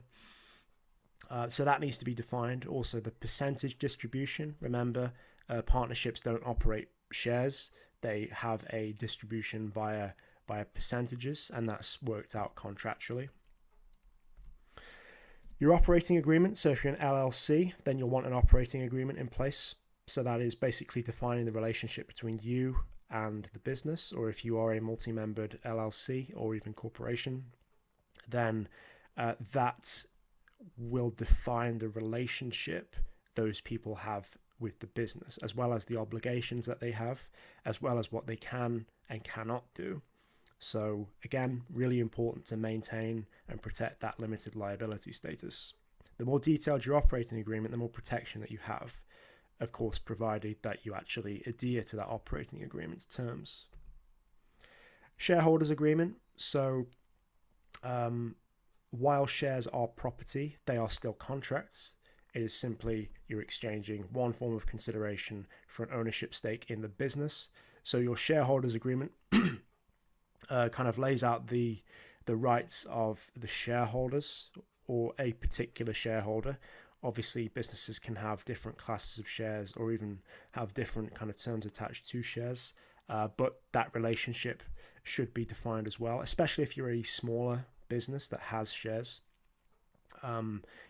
If you bring on board anyone, you'll need that relationship defined. Obviously, depending on the sophistication and the experience of that shareholder, they might want their terms kind of slotted in. For example, if they're a VC or PE firm, then they'll obviously want their rights that they state to be preeminent over what you say, because obviously they want what's best for themselves. But if it's an individual, like for instance a family friend, or I don't recommend working with friends in the sense of taking their money, but anyone on a kind of informal basis, even an angel investor, then you have more scope to negotiate the terms of that. Directors agreement. So for instance, if you bring on a director, that is ostensibly someone who manages the company, so an executive, then it lays out their obligations, their rights within the business, their remuneration for being in your company and for discharging those duties. There are two kinds of directors. There's executive and non-executive. Basically what that means is executive directors have obligations in terms of the day-to-day management of the company. Non-executive directors they're kind of ceremonial titles. So for instance, they will be there to offer advice and maybe sit on some kind of committees if you're a particularly big business, but they generally don't discharge management obligations. So what you find is a lot of directors, that is, more so from a larger company perspective, but they'll have maybe one, possibly two executive directorship positions, and then maybe a handful of other non-executive or NED positions. Nevertheless, that is defined by contract. There's no kind of section on any company registrar that says, is this person a director, an executive director, or a non-executive director. That relationship is defined purely via contract. So of course, that's when you would need a contract, because if someone claims that they were a non-executive, but they were in fact an executive, because non-executives have kind of less of a liability because they're not legally involved in the day-to-day runnings, but they were, then you need to kind of prove that, and you can't really do that without some form of contract or writing. Employment contracts, goes without saying, you bring someone into your company as an employee, you're going to want that relationship defined. So obviously rates of pay, rates of holiday, what happens if they infringe their obligations to the business. So that's extremely important to kind of break down. I would even go so far as to say it's probably more important to get contracts for employees than with directors, or maybe even shareholders. Although obviously there's a relationship in each of those cases, so you're going to need some form of contracts. Contractor agreement. So if you're going to outsource certain functions, then you're going to want the terms and conditions of that outsourcing in place. The difference between, because there's obviously a lot of kind of crackdown on people using contractors, or basically labeling people contractors when they are in fact operating like an employee. there's a bit of a crackdown with that as far as the tax authorities are concerned. Of course, it has nothing to do really with, you know, the rights of the people in the contract. It's more about contractors generally pay less tax, or there's less kind of payroll tax associated with that. So the government's kind of feeling they're getting shafted, so they want to change that. My kind of advice, or, you know, nugget of information, opinion, however useful that might be, in terms of distinguishing between the two, is contractors tend to be brought on in a project by project basis, whereas employees tend to be kind of ongoing. They are indefinitely part of the business. So that distinction, the distinction between contractors and employees, is how long they are with the business. So keep that in mind as when you bring people on. Contractors are project to project, employees are not. Non-disclosure agreements. So obviously if you're dealing with information of any capacity, you kind of want that protected. So you have someone bound by an NDA. So employees, contractors, shareholders, directors, you're going to want them to be not silenced, that's the wrong word, but you obviously don't want them spilling trade secrets, so to speak. Suppliers agreements. So again, defining the relationship between the supplier and yourself.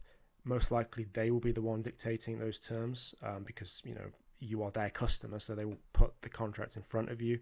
You can obviously negotiate those terms as and where, but you know, generally it will be up to them. But again, read through it, make sure the relationship is mutually beneficial. There's no kind of hidden poison pills and such in there. Management agreement. So this happens more so when businesses have other businesses under their management. So again, think of a group or holding company and a subsidiary. Sometimes the group entity will provide services that reflect management.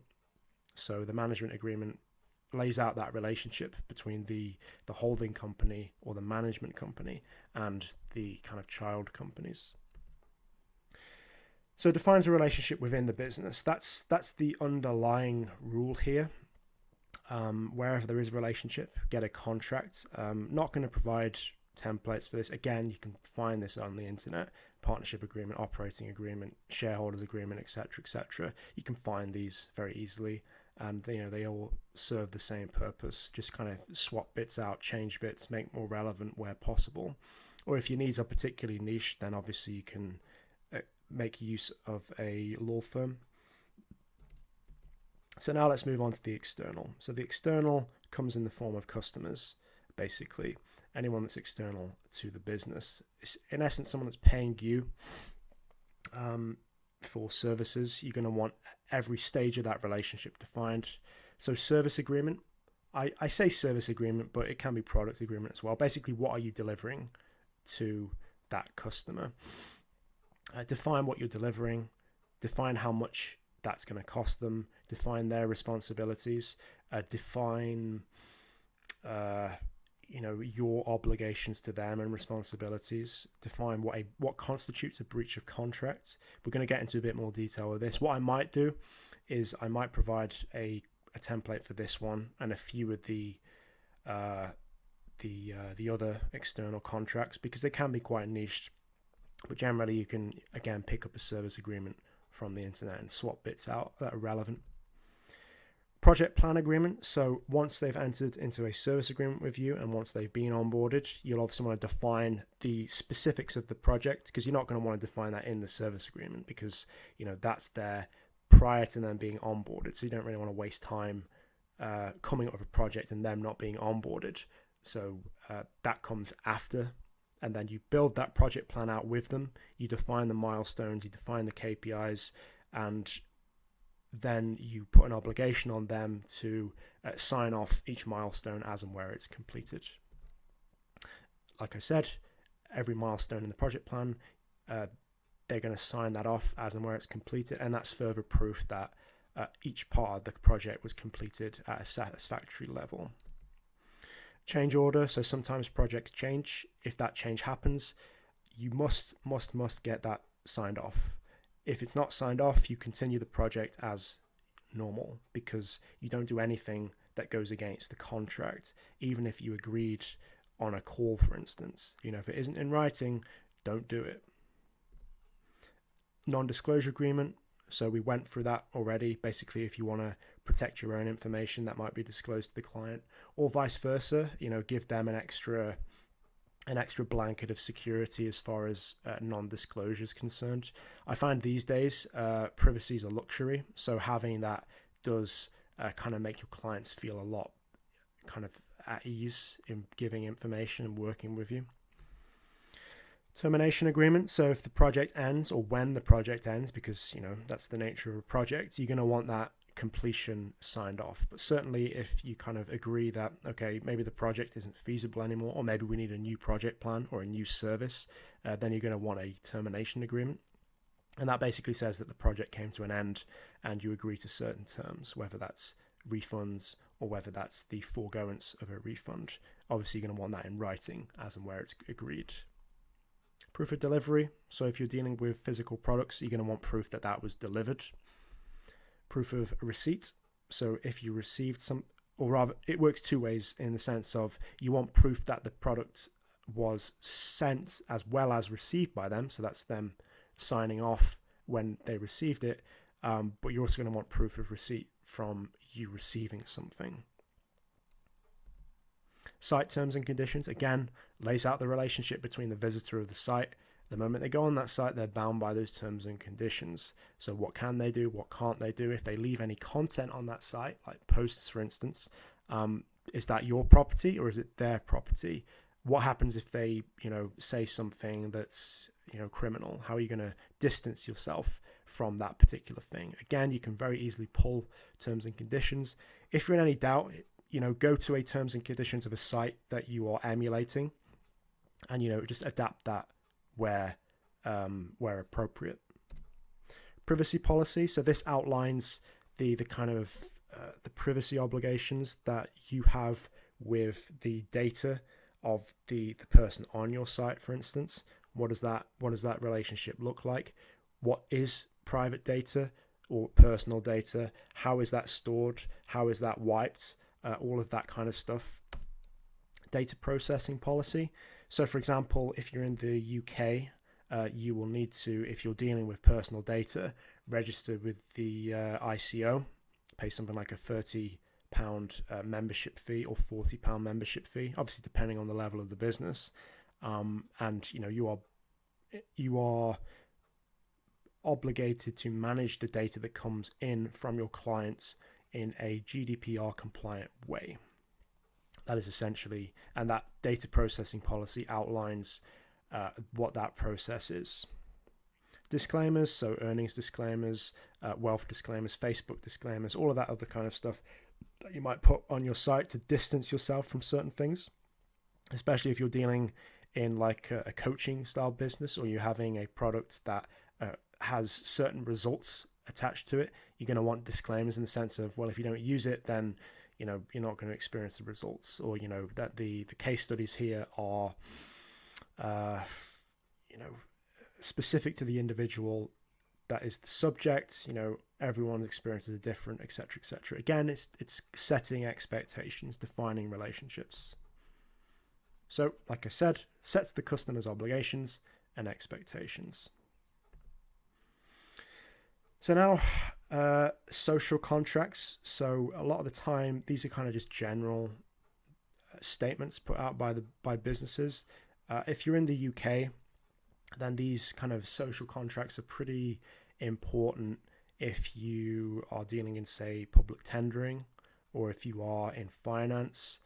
You're going to want these kinds of transparency doctrines. So the acts, for instance, I say that because certain businesses are obligated to kind of discharge their duties according to certain acts. So finance firms will need to do that. Health and wellness firms will need to do that. So you need to make reference as far as your policies are concerned, whether they're present upon request or present on the site, about how your business adheres to those. Bank account contract. So I put this in because, when you have a bank account, you are kind of agreeing to social norms in sense of, not laundering money, not terrorist financing, all that other kind of stuff. Whether this is social is kind of up to your discretion to believe so, but I believe it is because obviously the law is set by the government, and then you're expected to follow that. Health and safety policy, again, pretty self-explanatory. All of these policies, how are you adhering to health and safety laws? Quality management policy, so you have a product or service. What is that policy of managing the quality of that product or service? Equality diversity policy, so this is becoming quite popular with larger companies. How are they ensuring that individuals that come from a minority background or even have a disability, how are they treated fairly? How are you making their life easier? Although that's more of a health and safety policy, really. Environmental management policy. So this is, I suppose, to an extent, how you're kind of being an efficient business as far as managing the environment is concerned. So how are you being energy efficient? How are you kind of ensuring that your business isn't contributing to pollution? How you're not tearing down the rainforest, for example, that kind of thing. Business continuity and disaster. I think now a lot of people are seeing the value of this, especially given situations that have occurred.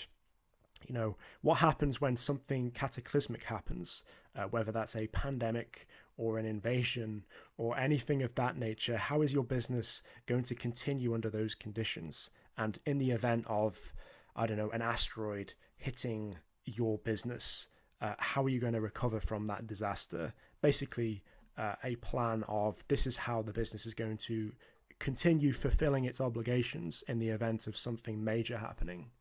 That's what I mean by business continuity. To be honest, this is a pretty big section in itself.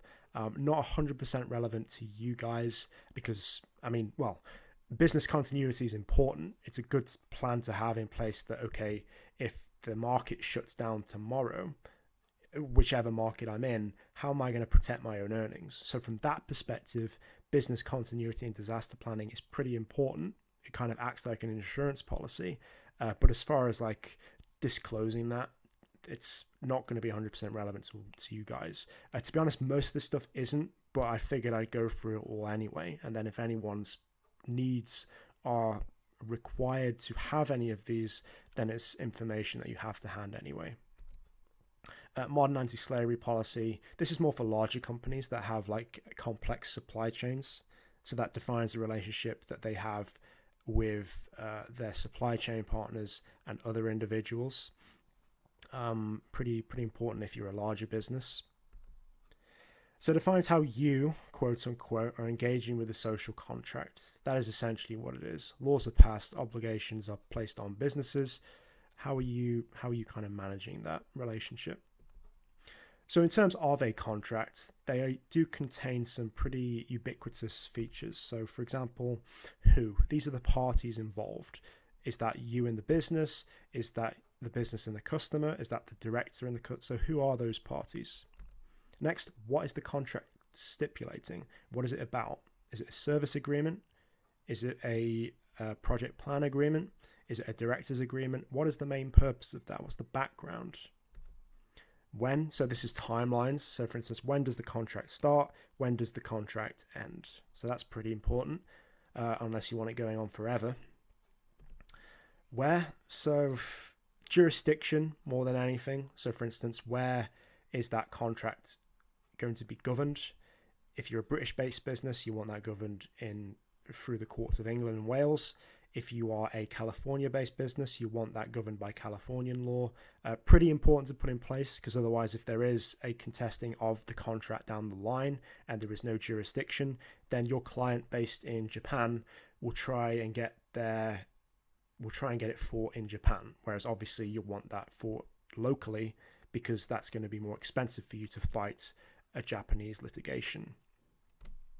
How is the contract going to be performed? What are the obligations of each party? How are those obligations going to be discharged? How much? So again, we want to get paid.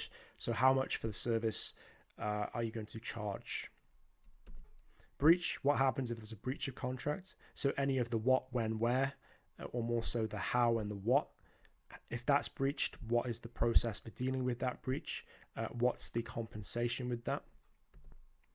So all of these features make up the contract, and these contracts are then sent to the counterparty, and going a bit further there, sent to the counterparty, and they agree to that. The counterparty is just the other individual. So you are the party, the other individual is the counterparty. So general rules, again, gonna kind of pound this message to death, but if something's worth doing, it's worth overdoing. Wherever there is a relationship, you must define it. Rights, obligations, expectations. Don't need to go into that. You know more or less what there is. If you are in any doubt, rights, oh my God, I put the wrong rights.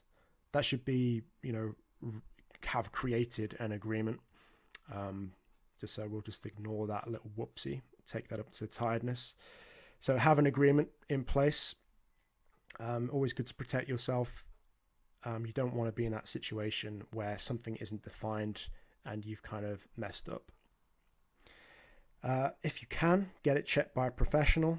Again, lawyers do this thing for a living. There's a reason why they exist. However you might see them or think about them, it's always better to get a lawyer to look over something, even if you produce the contract yourself and spend $100-200 to get them to read through it. You still get that rubber stamp, and it could be the difference. That $200 could be the difference between you keeping £10,000 or dollars and losing £10,000 or dollars, or being sued quite heavily if your site's terms and conditions are not relevant. Second of all, or last of all, should I say, save all communications, actions, and agreements you have with the clients, suppliers, employees, etc. So keep records. Again, constantly keep records of where there is a relationship and how that relationship is defined. And just some bog standard resources. So if you are going to be sending contracts online, I'd recommend something like DocHub to store those contracts and then send them electronically. You can use DocuSign, although to be honest, DocuSign is pretty expensive. It's like $50 a month as a minimum. DocHub is, I think, free for the first 200 sends, and then after that, it's like $6 a month. So, yeah, that's a no-brainer in my eyes. But again, judge each feature according to your own particular needs. Dropbox, you're going to want to store everything, especially if it's a digital contract. I wouldn't necessarily recommend, you can print out your contracts as and where they've been signed so you have a reference point for them. But again, keep the digital copies as well. DocHub, DocuSign, you have those already stored, kind of archived, so that's not really a problem, but it's always good to download them and have them in another place, because you can never be too sure. Law Depot and Rocket Lawyer, these are some sites you can get contract templates from. Pretty bog standard. They pretty much service most templates, so you can kind of find directors agreements, suppliers agreements, etc. Download those, fill in the details, put them into your DocHub or DocuSign, and then you can go about sending them off. And Trello, I use Trello to kind of manage projects. So obviously from a milestone perspective, if you're operating projects of that kind of capacity, you can have a very clear pipeline, Kanban, of where a project is and which milestones have been completed. So if something has been completed, then you can go about sending them the milestone format. And you can also use this to store information as well. So whenever a client has completed milestone 1, for example, which would be building of the project plan, signing that off, you can keep it on there as well. So you have the Dropbox version, you have the DocHub version, you have the Trello version, and you've printed off a version for your own hard records. Because again, why do something when you can overdo it? And that's pretty much the legal considerations, ladies and gentlemen. Again, I am not a lawyer of any capacity in any jurisdiction. Use this advice at your own peril. In fact, it is not advice, it is for education and entertainment purposes. I think I've covered my ass very well from a legal perspective, which would be rude not to at this point. But all kidding aside, take that into consideration. Wherever there is a relationship, define it, get it signed off, get protected. And with that, we move on to our final piece of the presentation. Our tax considerations. Now, this is something we've covered at various different points during the company structure formation, because a lot of the time that goes hand in hand with the kind of treatment of the business depending on what its structure is. So we talked about a corporation, which generally has corporation tax attached to it. We talk about limited liability companies or limited liability partnerships, which generally are pass-through taxation entities. But regardless of which structure you operate through, there is always going to be some form of obligation as far as tax is concerned at any given point. It just so happens that at the corporate level, you've got to pay corporation tax. At the pass-through taxation entity perspective, then you're going to have to pay tax at the personal level. And generally, the company level is disregarded. And that even comes into consideration when you are a corporation. You could be a C Corp or you could be an S Corp, and there are different tax treatments applied to that. But regardless, there is always going to be an obligation on you personally, to pay taxes, especially if you are receiving benefit from the business's revenue. But if you are going to be the sole representative of your company, or even if you are working with a partner or an accountant or something, there is still a duty, as far as you are concerned, to make sure the company pays its taxes. So we're going to split these tax obligations up into two parts. There's going to be corporate taxes and there's going to be personal taxes. Your corporate taxes are going to be those that are incurred at the business level. So theoretically, your business is going to have to pay for them.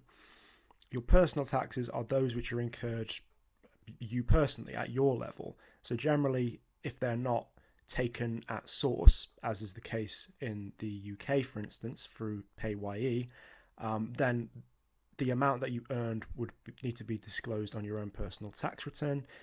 That's all calculated according to your deductibles and your kind of tax credits, your own personal circumstances, remember. And then your tax obligation is calculated from that. So let's start with corporate taxes. There are two corporate tax, or no, there are a few, but we'll kind of work our way down from that. So there's corporation tax, which is a tax on your company's profits. In other words, you have sales. There are costs associated with producing those sales, your cost of goods sold. That leaves you with gross profit. You then deduct your overheads from that. So think things like advertising, administration costs, salaries, repairs, etc. And that leaves you with an operating profit.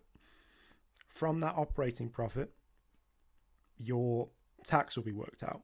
So at whatever the prevailing rate of corporation tax is. And then that percentage is deducted, and the amount left at the bottom is going to be your net earnings, or your profit, your kind of bottom line income, which can then be distributed as far as all the shareholders of the company is concerned, or reinvested. You can retain those earnings and grow the business for the promise of experiencing a greater return, which is probably going to be more, well, it depends on a few circumstances, but might be more beneficial to you. And if you are an LLC and you have no kind of tax treatment outside of the default LLC setting, then it's going to be more profitable for you, or more efficient, to reinvest on a year-on-year basis. So payroll taxes, these are taxes that are incurred from paying out salaries. So generally speaking, if you pay a salary to an employee, even if that employee is yourself, then there will be not only the taxes that the individual pays, so that is deducted from their salary, but also the amount that you pay for that privilege, I suppose. And then you have sales tax, or VAT. Now, this is a kind of form of indirect taxation whereby an amount is slapped onto a sales price. Sales tax is slightly different to VAT. VAT is a lot more, there's a lot more applications to VAT. For example, sales tax tends to only be applied to goods, whereas VAT applies to goods, services, and there's very few kind of exemptions from VAT. But generally speaking, they operate a similar kind of setup whereby you have a price and there's a percentage slapped at the end of that price, and that cost is passed on to the consumer. And one thing that happens with VAT is you can claim back on things like inputs. For example, if you bought something for £100 and there's 20% VAT attached to that, so you are in essence paying 120, you can generally claim back that £20, which is why it's always beneficial to register for VAT, provided that you're going to be purchasing supplies where VAT is going to take up a good chunk of your cash flow. Again, there are do's and don'ts, advantages, disadvantages of registering early. Of course, all businesses will need to register beyond that threshold of about £85,000, but there'll be circumstances where you will need or want to register sooner so that you can receive the benefits from those supplies. But we digress. Our personal taxes, so they come in the form of income taxes. So think you received an amount of money. You now put that amount of money on your tax return. That's all calculated with the rest of your income. Your credits, or tax credits, allowances, etc., are taken into account. Your deductions are made, and you are left with a pot of money at the end, which then gets taxed at a given percentage. And dividend taxes. So dividends tend to be treated differently because, well, just to kind of put it into perspective, there are special credit. You know what? We'll get into it. I'm not going to kind of bog down at the beginning. Dividend taxes are the taxes attached to dividends, which invariably come from your company's profit. So we talk about double taxation. That's what we're talking about in terms of incurring that double taxation, because the corporation's profits are taxed and your dividend is taxed, and there's usually a gross up applied to dividends, so that you're paying more as far as taxes are concerned on a less amount, if that makes sense. But we're going to get into that in a moment, so I wouldn't worry too much about it. And I think that's pretty much it. So they are the main taxes we're going to be covering. Like I mentioned at the very beginning of this presentation, I am not a tax expert. I do not claim to be a tax expert. I certainly do not have an education in taxes or a qualification in accounting or tax law. And, I do not claim to be an expert in any jurisdiction. And to kind of keep things simple for me, I'm just going to be going through right now the UK kind of tax implications at a very kind of broad, basic level, so that anyone can understand, okay, that's what a dividend is, that's how it's taxed, and that's what considerations I need to take into account when I'm devising my strategy, my kind of remuneration strategy, as far as taking money out of the business is concerned. But it's going to be very broad. I'm going to be focusing just on the UK to make my life easier. The beauty of the tax system, though, if you can call a tax system beautiful, is that they tend to be the same as far as general principles are concerned. So dividends generally tend to be treated in the same way in the UK as they do in Canada, as they do in Australia, as they do in the United States. As does corporation tax, as does income taxes. There are minor nuances per jurisdiction. I'm going to put that out there, but generally speaking, the overarching core is pretty much the same.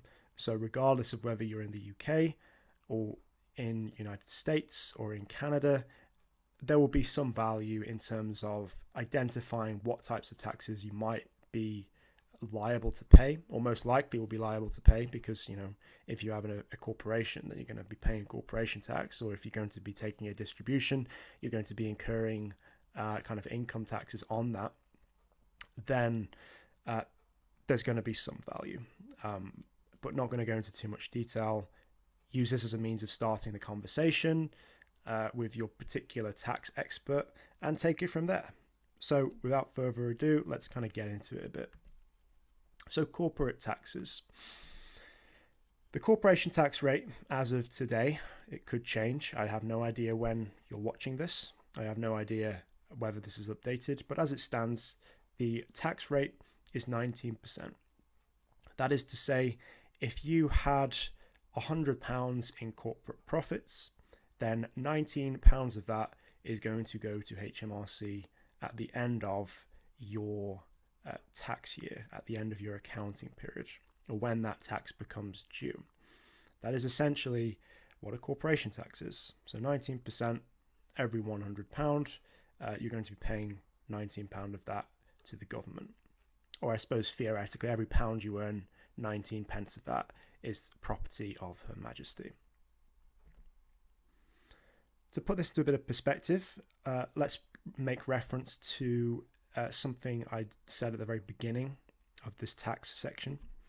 This is a very basic breakdown of a income statement, because obviously we want to be able to calculate our tax liability.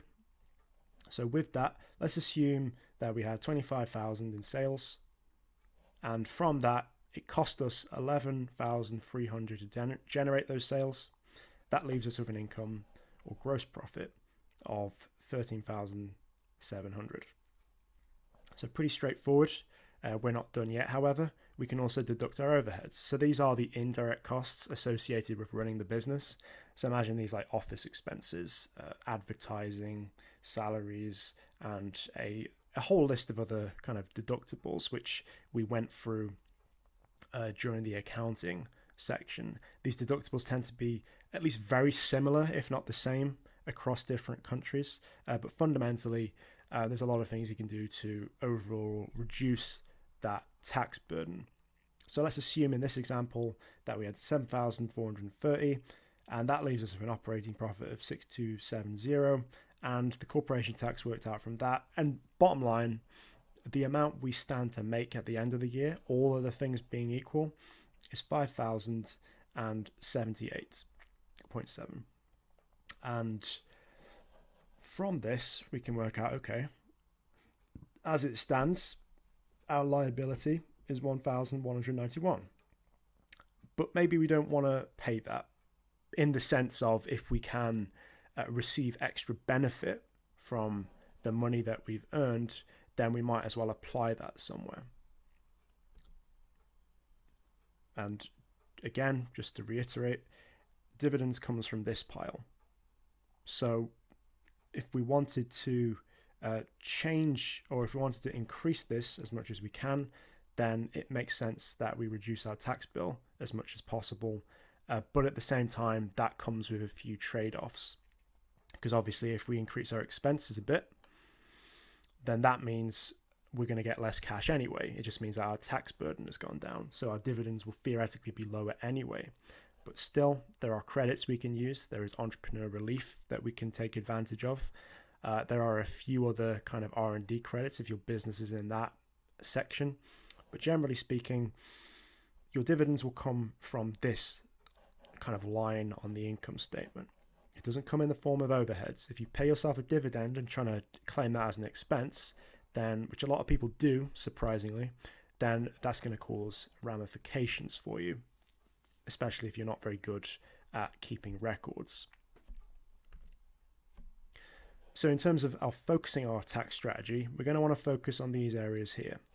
We could lower our sales, but what's the point of having a business if we actively take a stance on lowering the amount of money coming in? That's just stupid. You know, that's not why we're in business. That's not going to add value to anyone.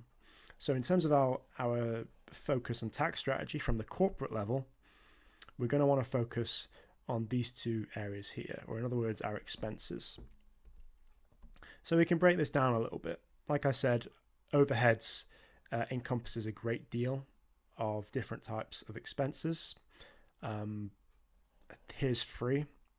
Like I said, if you need some guidance on what those expenses are, then have a look at the ongoing cash flow that I would have provided.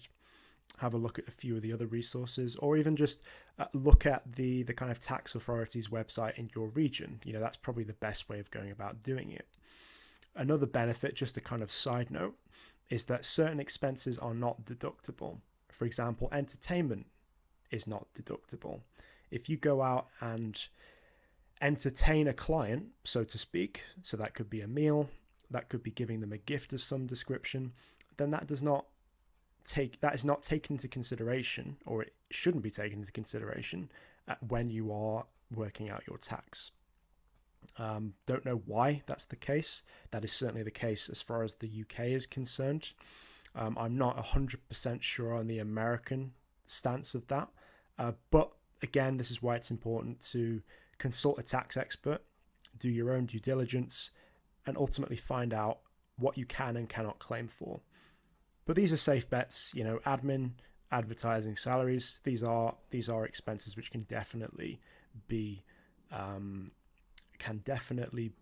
deducted from your tax return, or from your tax liability, let's say. So if we wanted to reduce this, and we were focusing on this area, because as far as COGS are concerned, that will rise with sales anyway, so it kind of cancels itself out. But if we wanted to reduce this amount, our corporation tax, to the extent where we are receiving a greater amount of money ourselves, a greater benefit, then we could look at boosting these up a bit. For example, we could pay ourselves more. That is one thing that we could do. We pay ourselves more in terms of salary. That increases our overheads. That reduces our operating profit. And that invariably decreases our corporation tax bill. We're left with less of a net profit, but we've received an extra benefit of £1,000. Now, of course, I do appreciate the glaring hole in this particular solution. If salaries get paid out, then there is going to be a higher cost associated with that. And again, this will be where you do your calculations in terms of, if I increased my wages, would the tax liability increase on the personal side be a adequate enough reason for me to reduce my tax bill on the corporation side?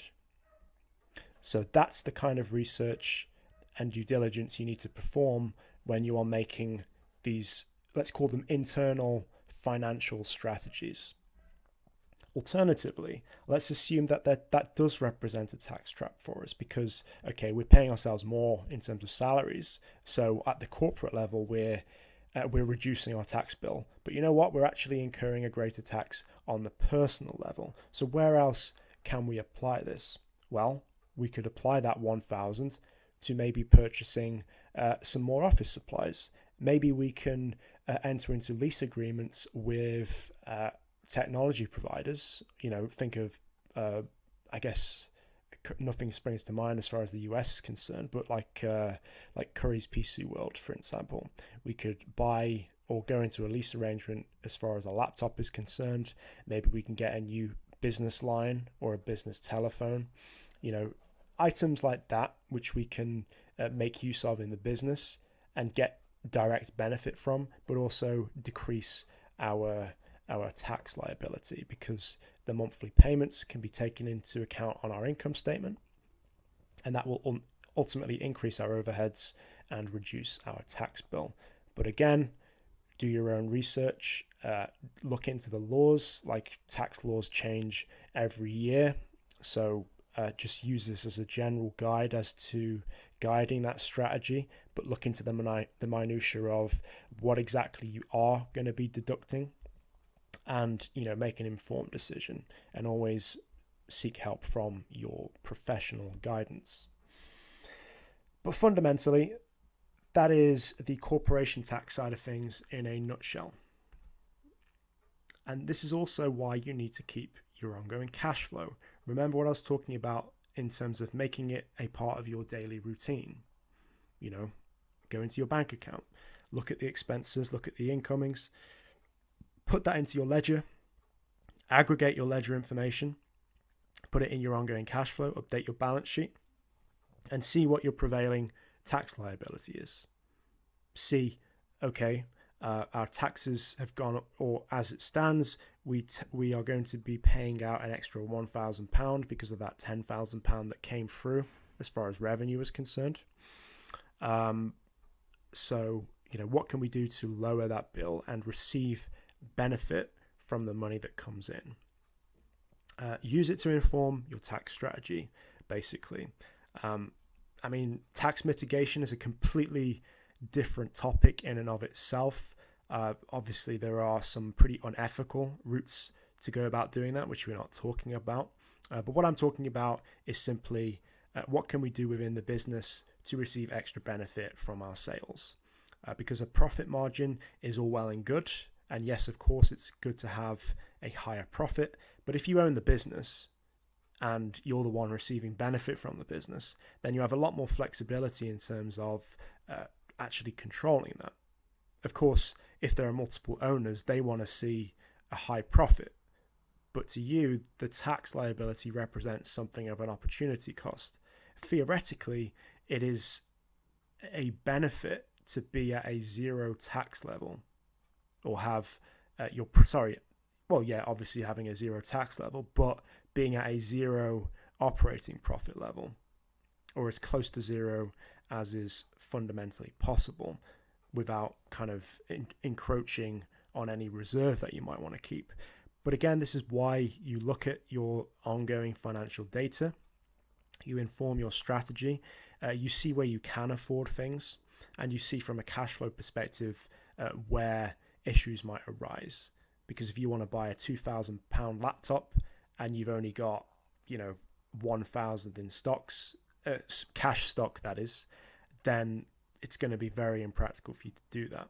And, the only real practical way of doing it is leveraging it, getting out a loan, or going under some kind of leasing arrangement. So that's the other hidden value of the ongoing cash flow, and why you must keep it, why you must always make an effort to manage your expenses on a daily basis. So now let's move on to VAT. Not going to go through sales tax because obviously that isn't really a thing in the UK, but a similar principle can be applied. As far as keeping VAT, you'll notice in the tax ledger that there is a special section. What you can do, for example, if you were selling services and those services came to the amount of £1,000 and you were VAT registered, then obviously you would be collecting £1,200 from your customer. That £1,000 is yours. The 200, that's the property of the government. You are simply just collecting that tax for them and then distributing it at the time of your return, which is normally every quarter or every month. So our ledger information then gets translated to our ongoing cash flow.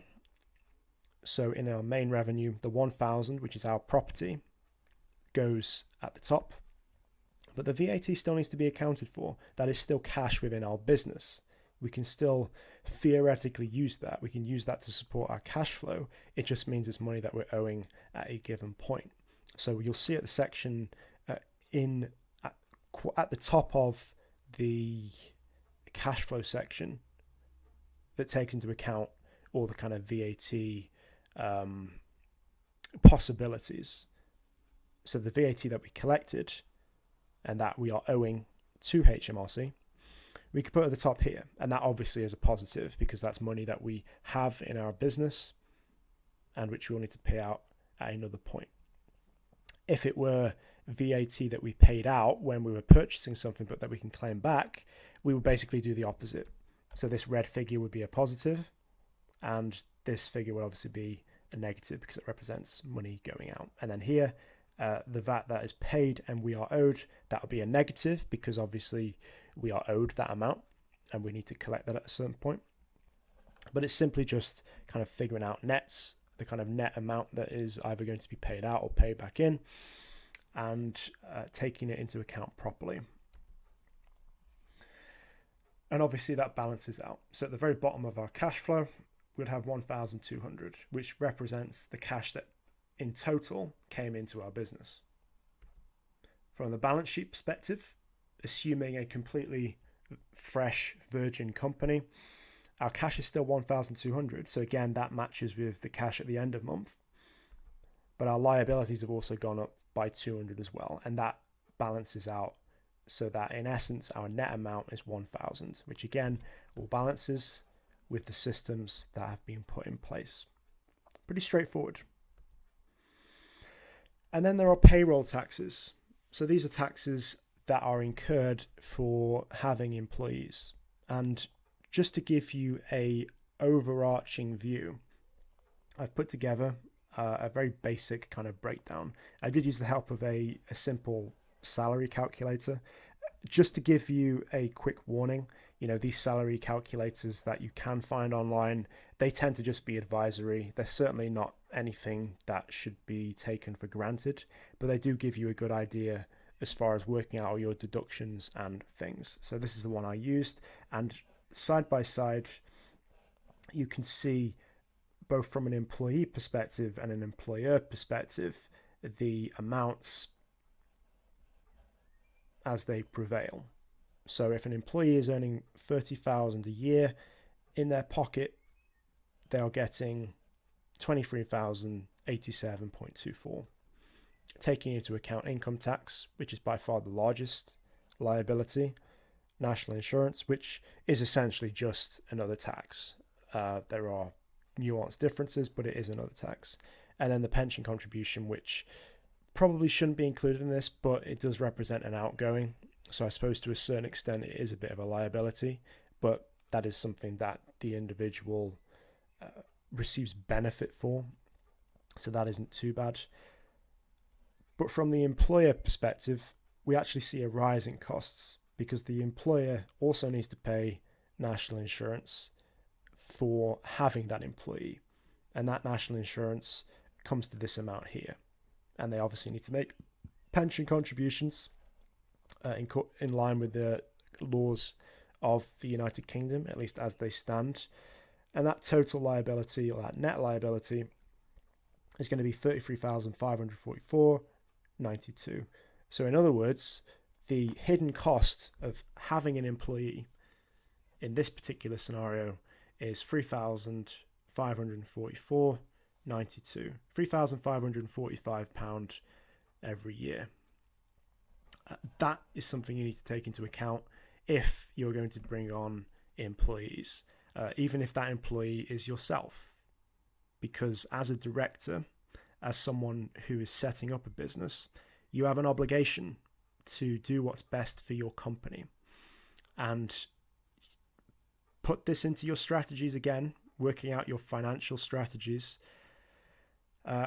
Whether it is more cost effective to kind of pay yourself by pure dividends or to increase your salary,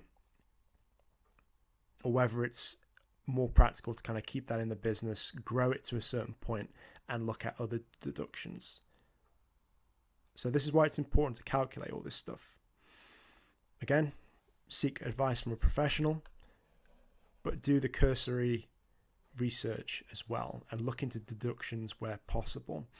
If you're going to be considering bringing someone else on as an employee, so you might be an employee and say, well, I need to pay myself something, and the 3,545 kind of cost of that is acceptable because I'm deriving more benefit from the 30 grand I'm getting per year, so that's fine. But if you're bringing someone else on board, can you do that as an employee, or should you do that as an employee, or is it going to be more cost effective for you to bring them on as a contractor? But again, don't get sucker punched by just saying, well, I'll just bring them on as a contractor, but in essence they'll be an employee, because that will have ramifications with this, with the kind of legislation that's around bringing people on as contractors. Your best kind of defense is to examine whether this individual or business that's going to be performing the duties of the, let's just call them an employee for the sake of designating that distribution, the amount you pay them, whether it's going to be more cost effective. And project, again, using my rules from the legal section, contractors tend to be brought in project by project, employees tend to be there indefinitely. So that's going to be your best kind of acid test. In essence, do exactly opposite what you'd expect to do with an employee. That's probably another thing to take into account. Anything that could be construed as an employee benefit or something that an employee would do, try and distance your contractor from them doing those duties. And then that's going to be some form of defense, at least from a basic standpoint. You might want to query that with a particular legal professional, but that's something you can implement. And obviously keep track of all the laws around income taxes and contractor taxes, or the taxes that are associated with contractors. So we've dealt with taxes from a corporate perspective. Let's kind of break down what they look like from a personal perspective. Income taxes. So we're not talking about PAYE, which is the amounts taken at source. We're talking about you earned an amount from a company, you have that amount, or you have the full benefit of that amount until you submit your tax returns.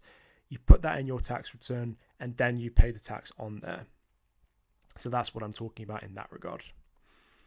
And as it stands, these are the tax rates.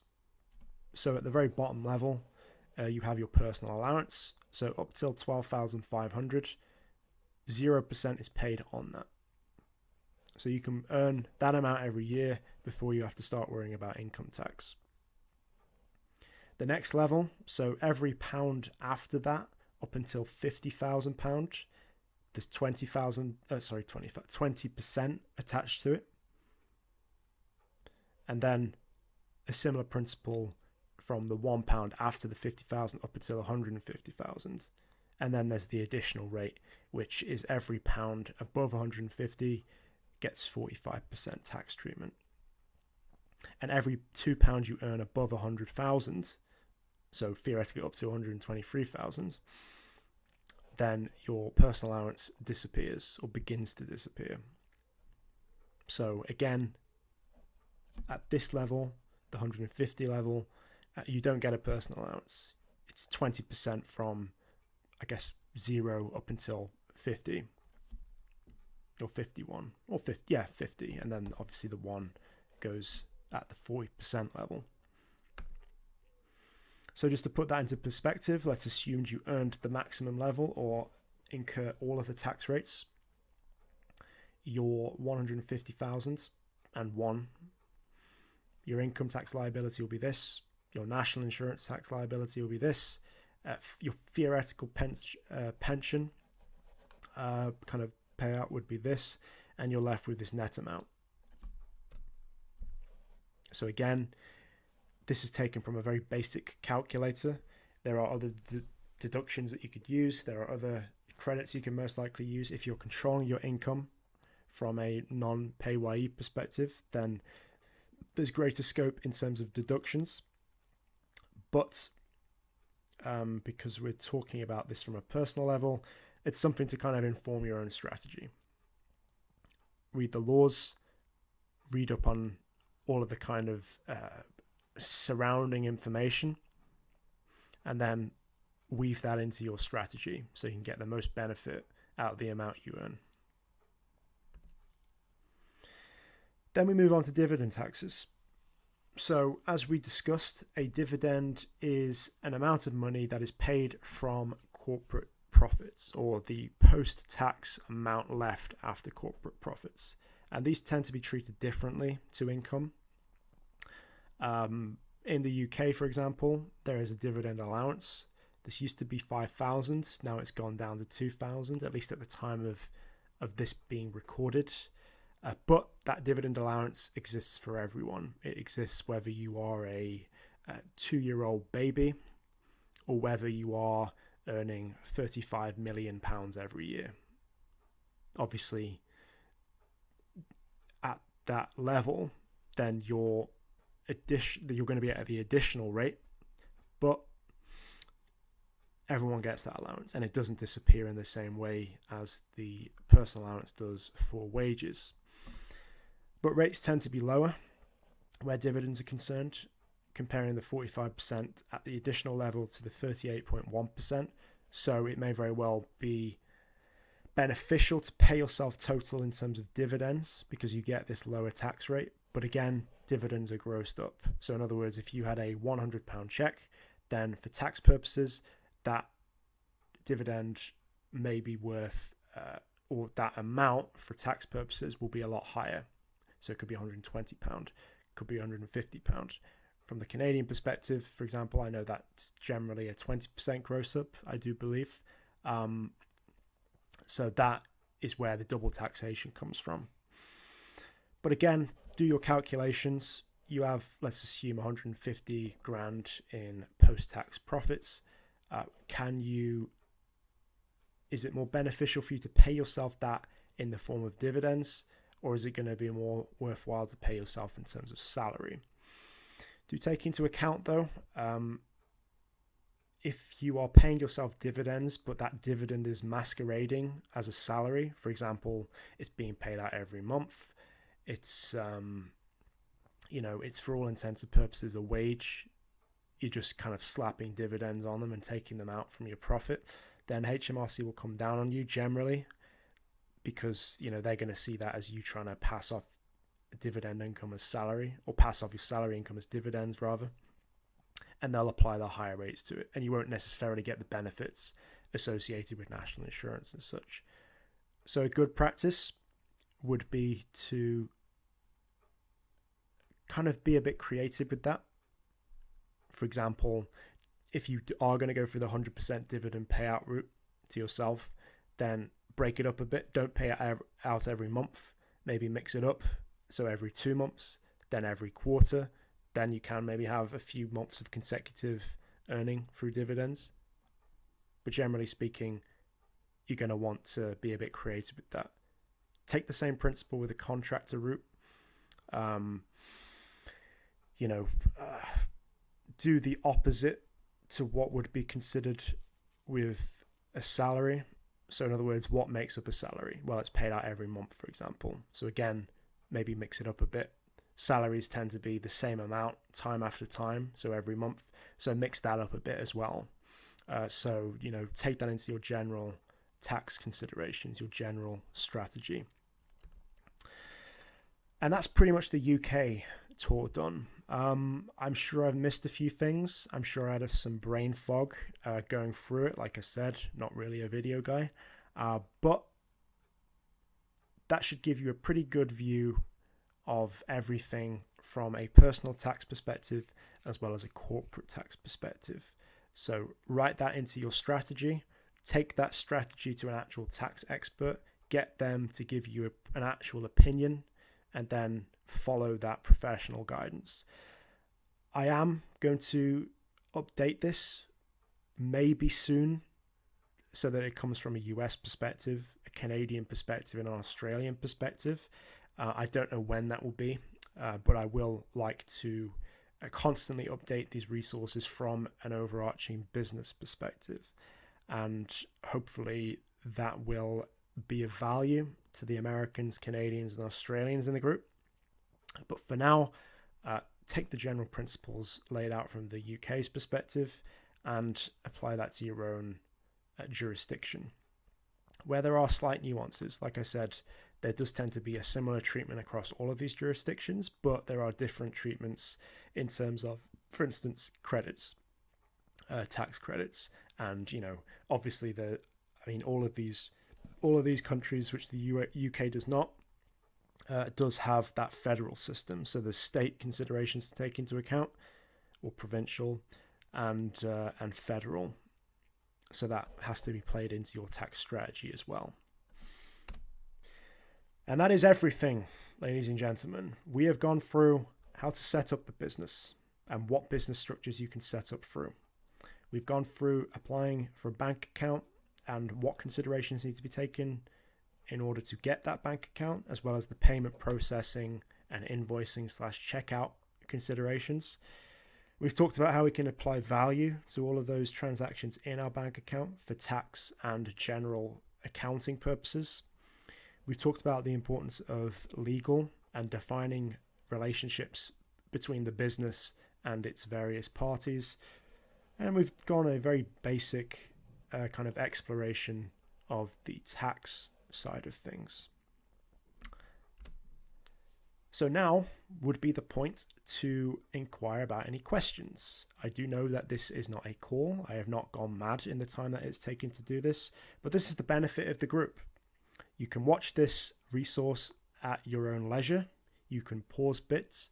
You can look up things that are relevant to you. You can take notes. You can skip to areas you can skip areas that aren't relevant to you. You know, why would a Canadian want to watch American business formation or UK business formation? Or why would someone who already has a business want to watch that part?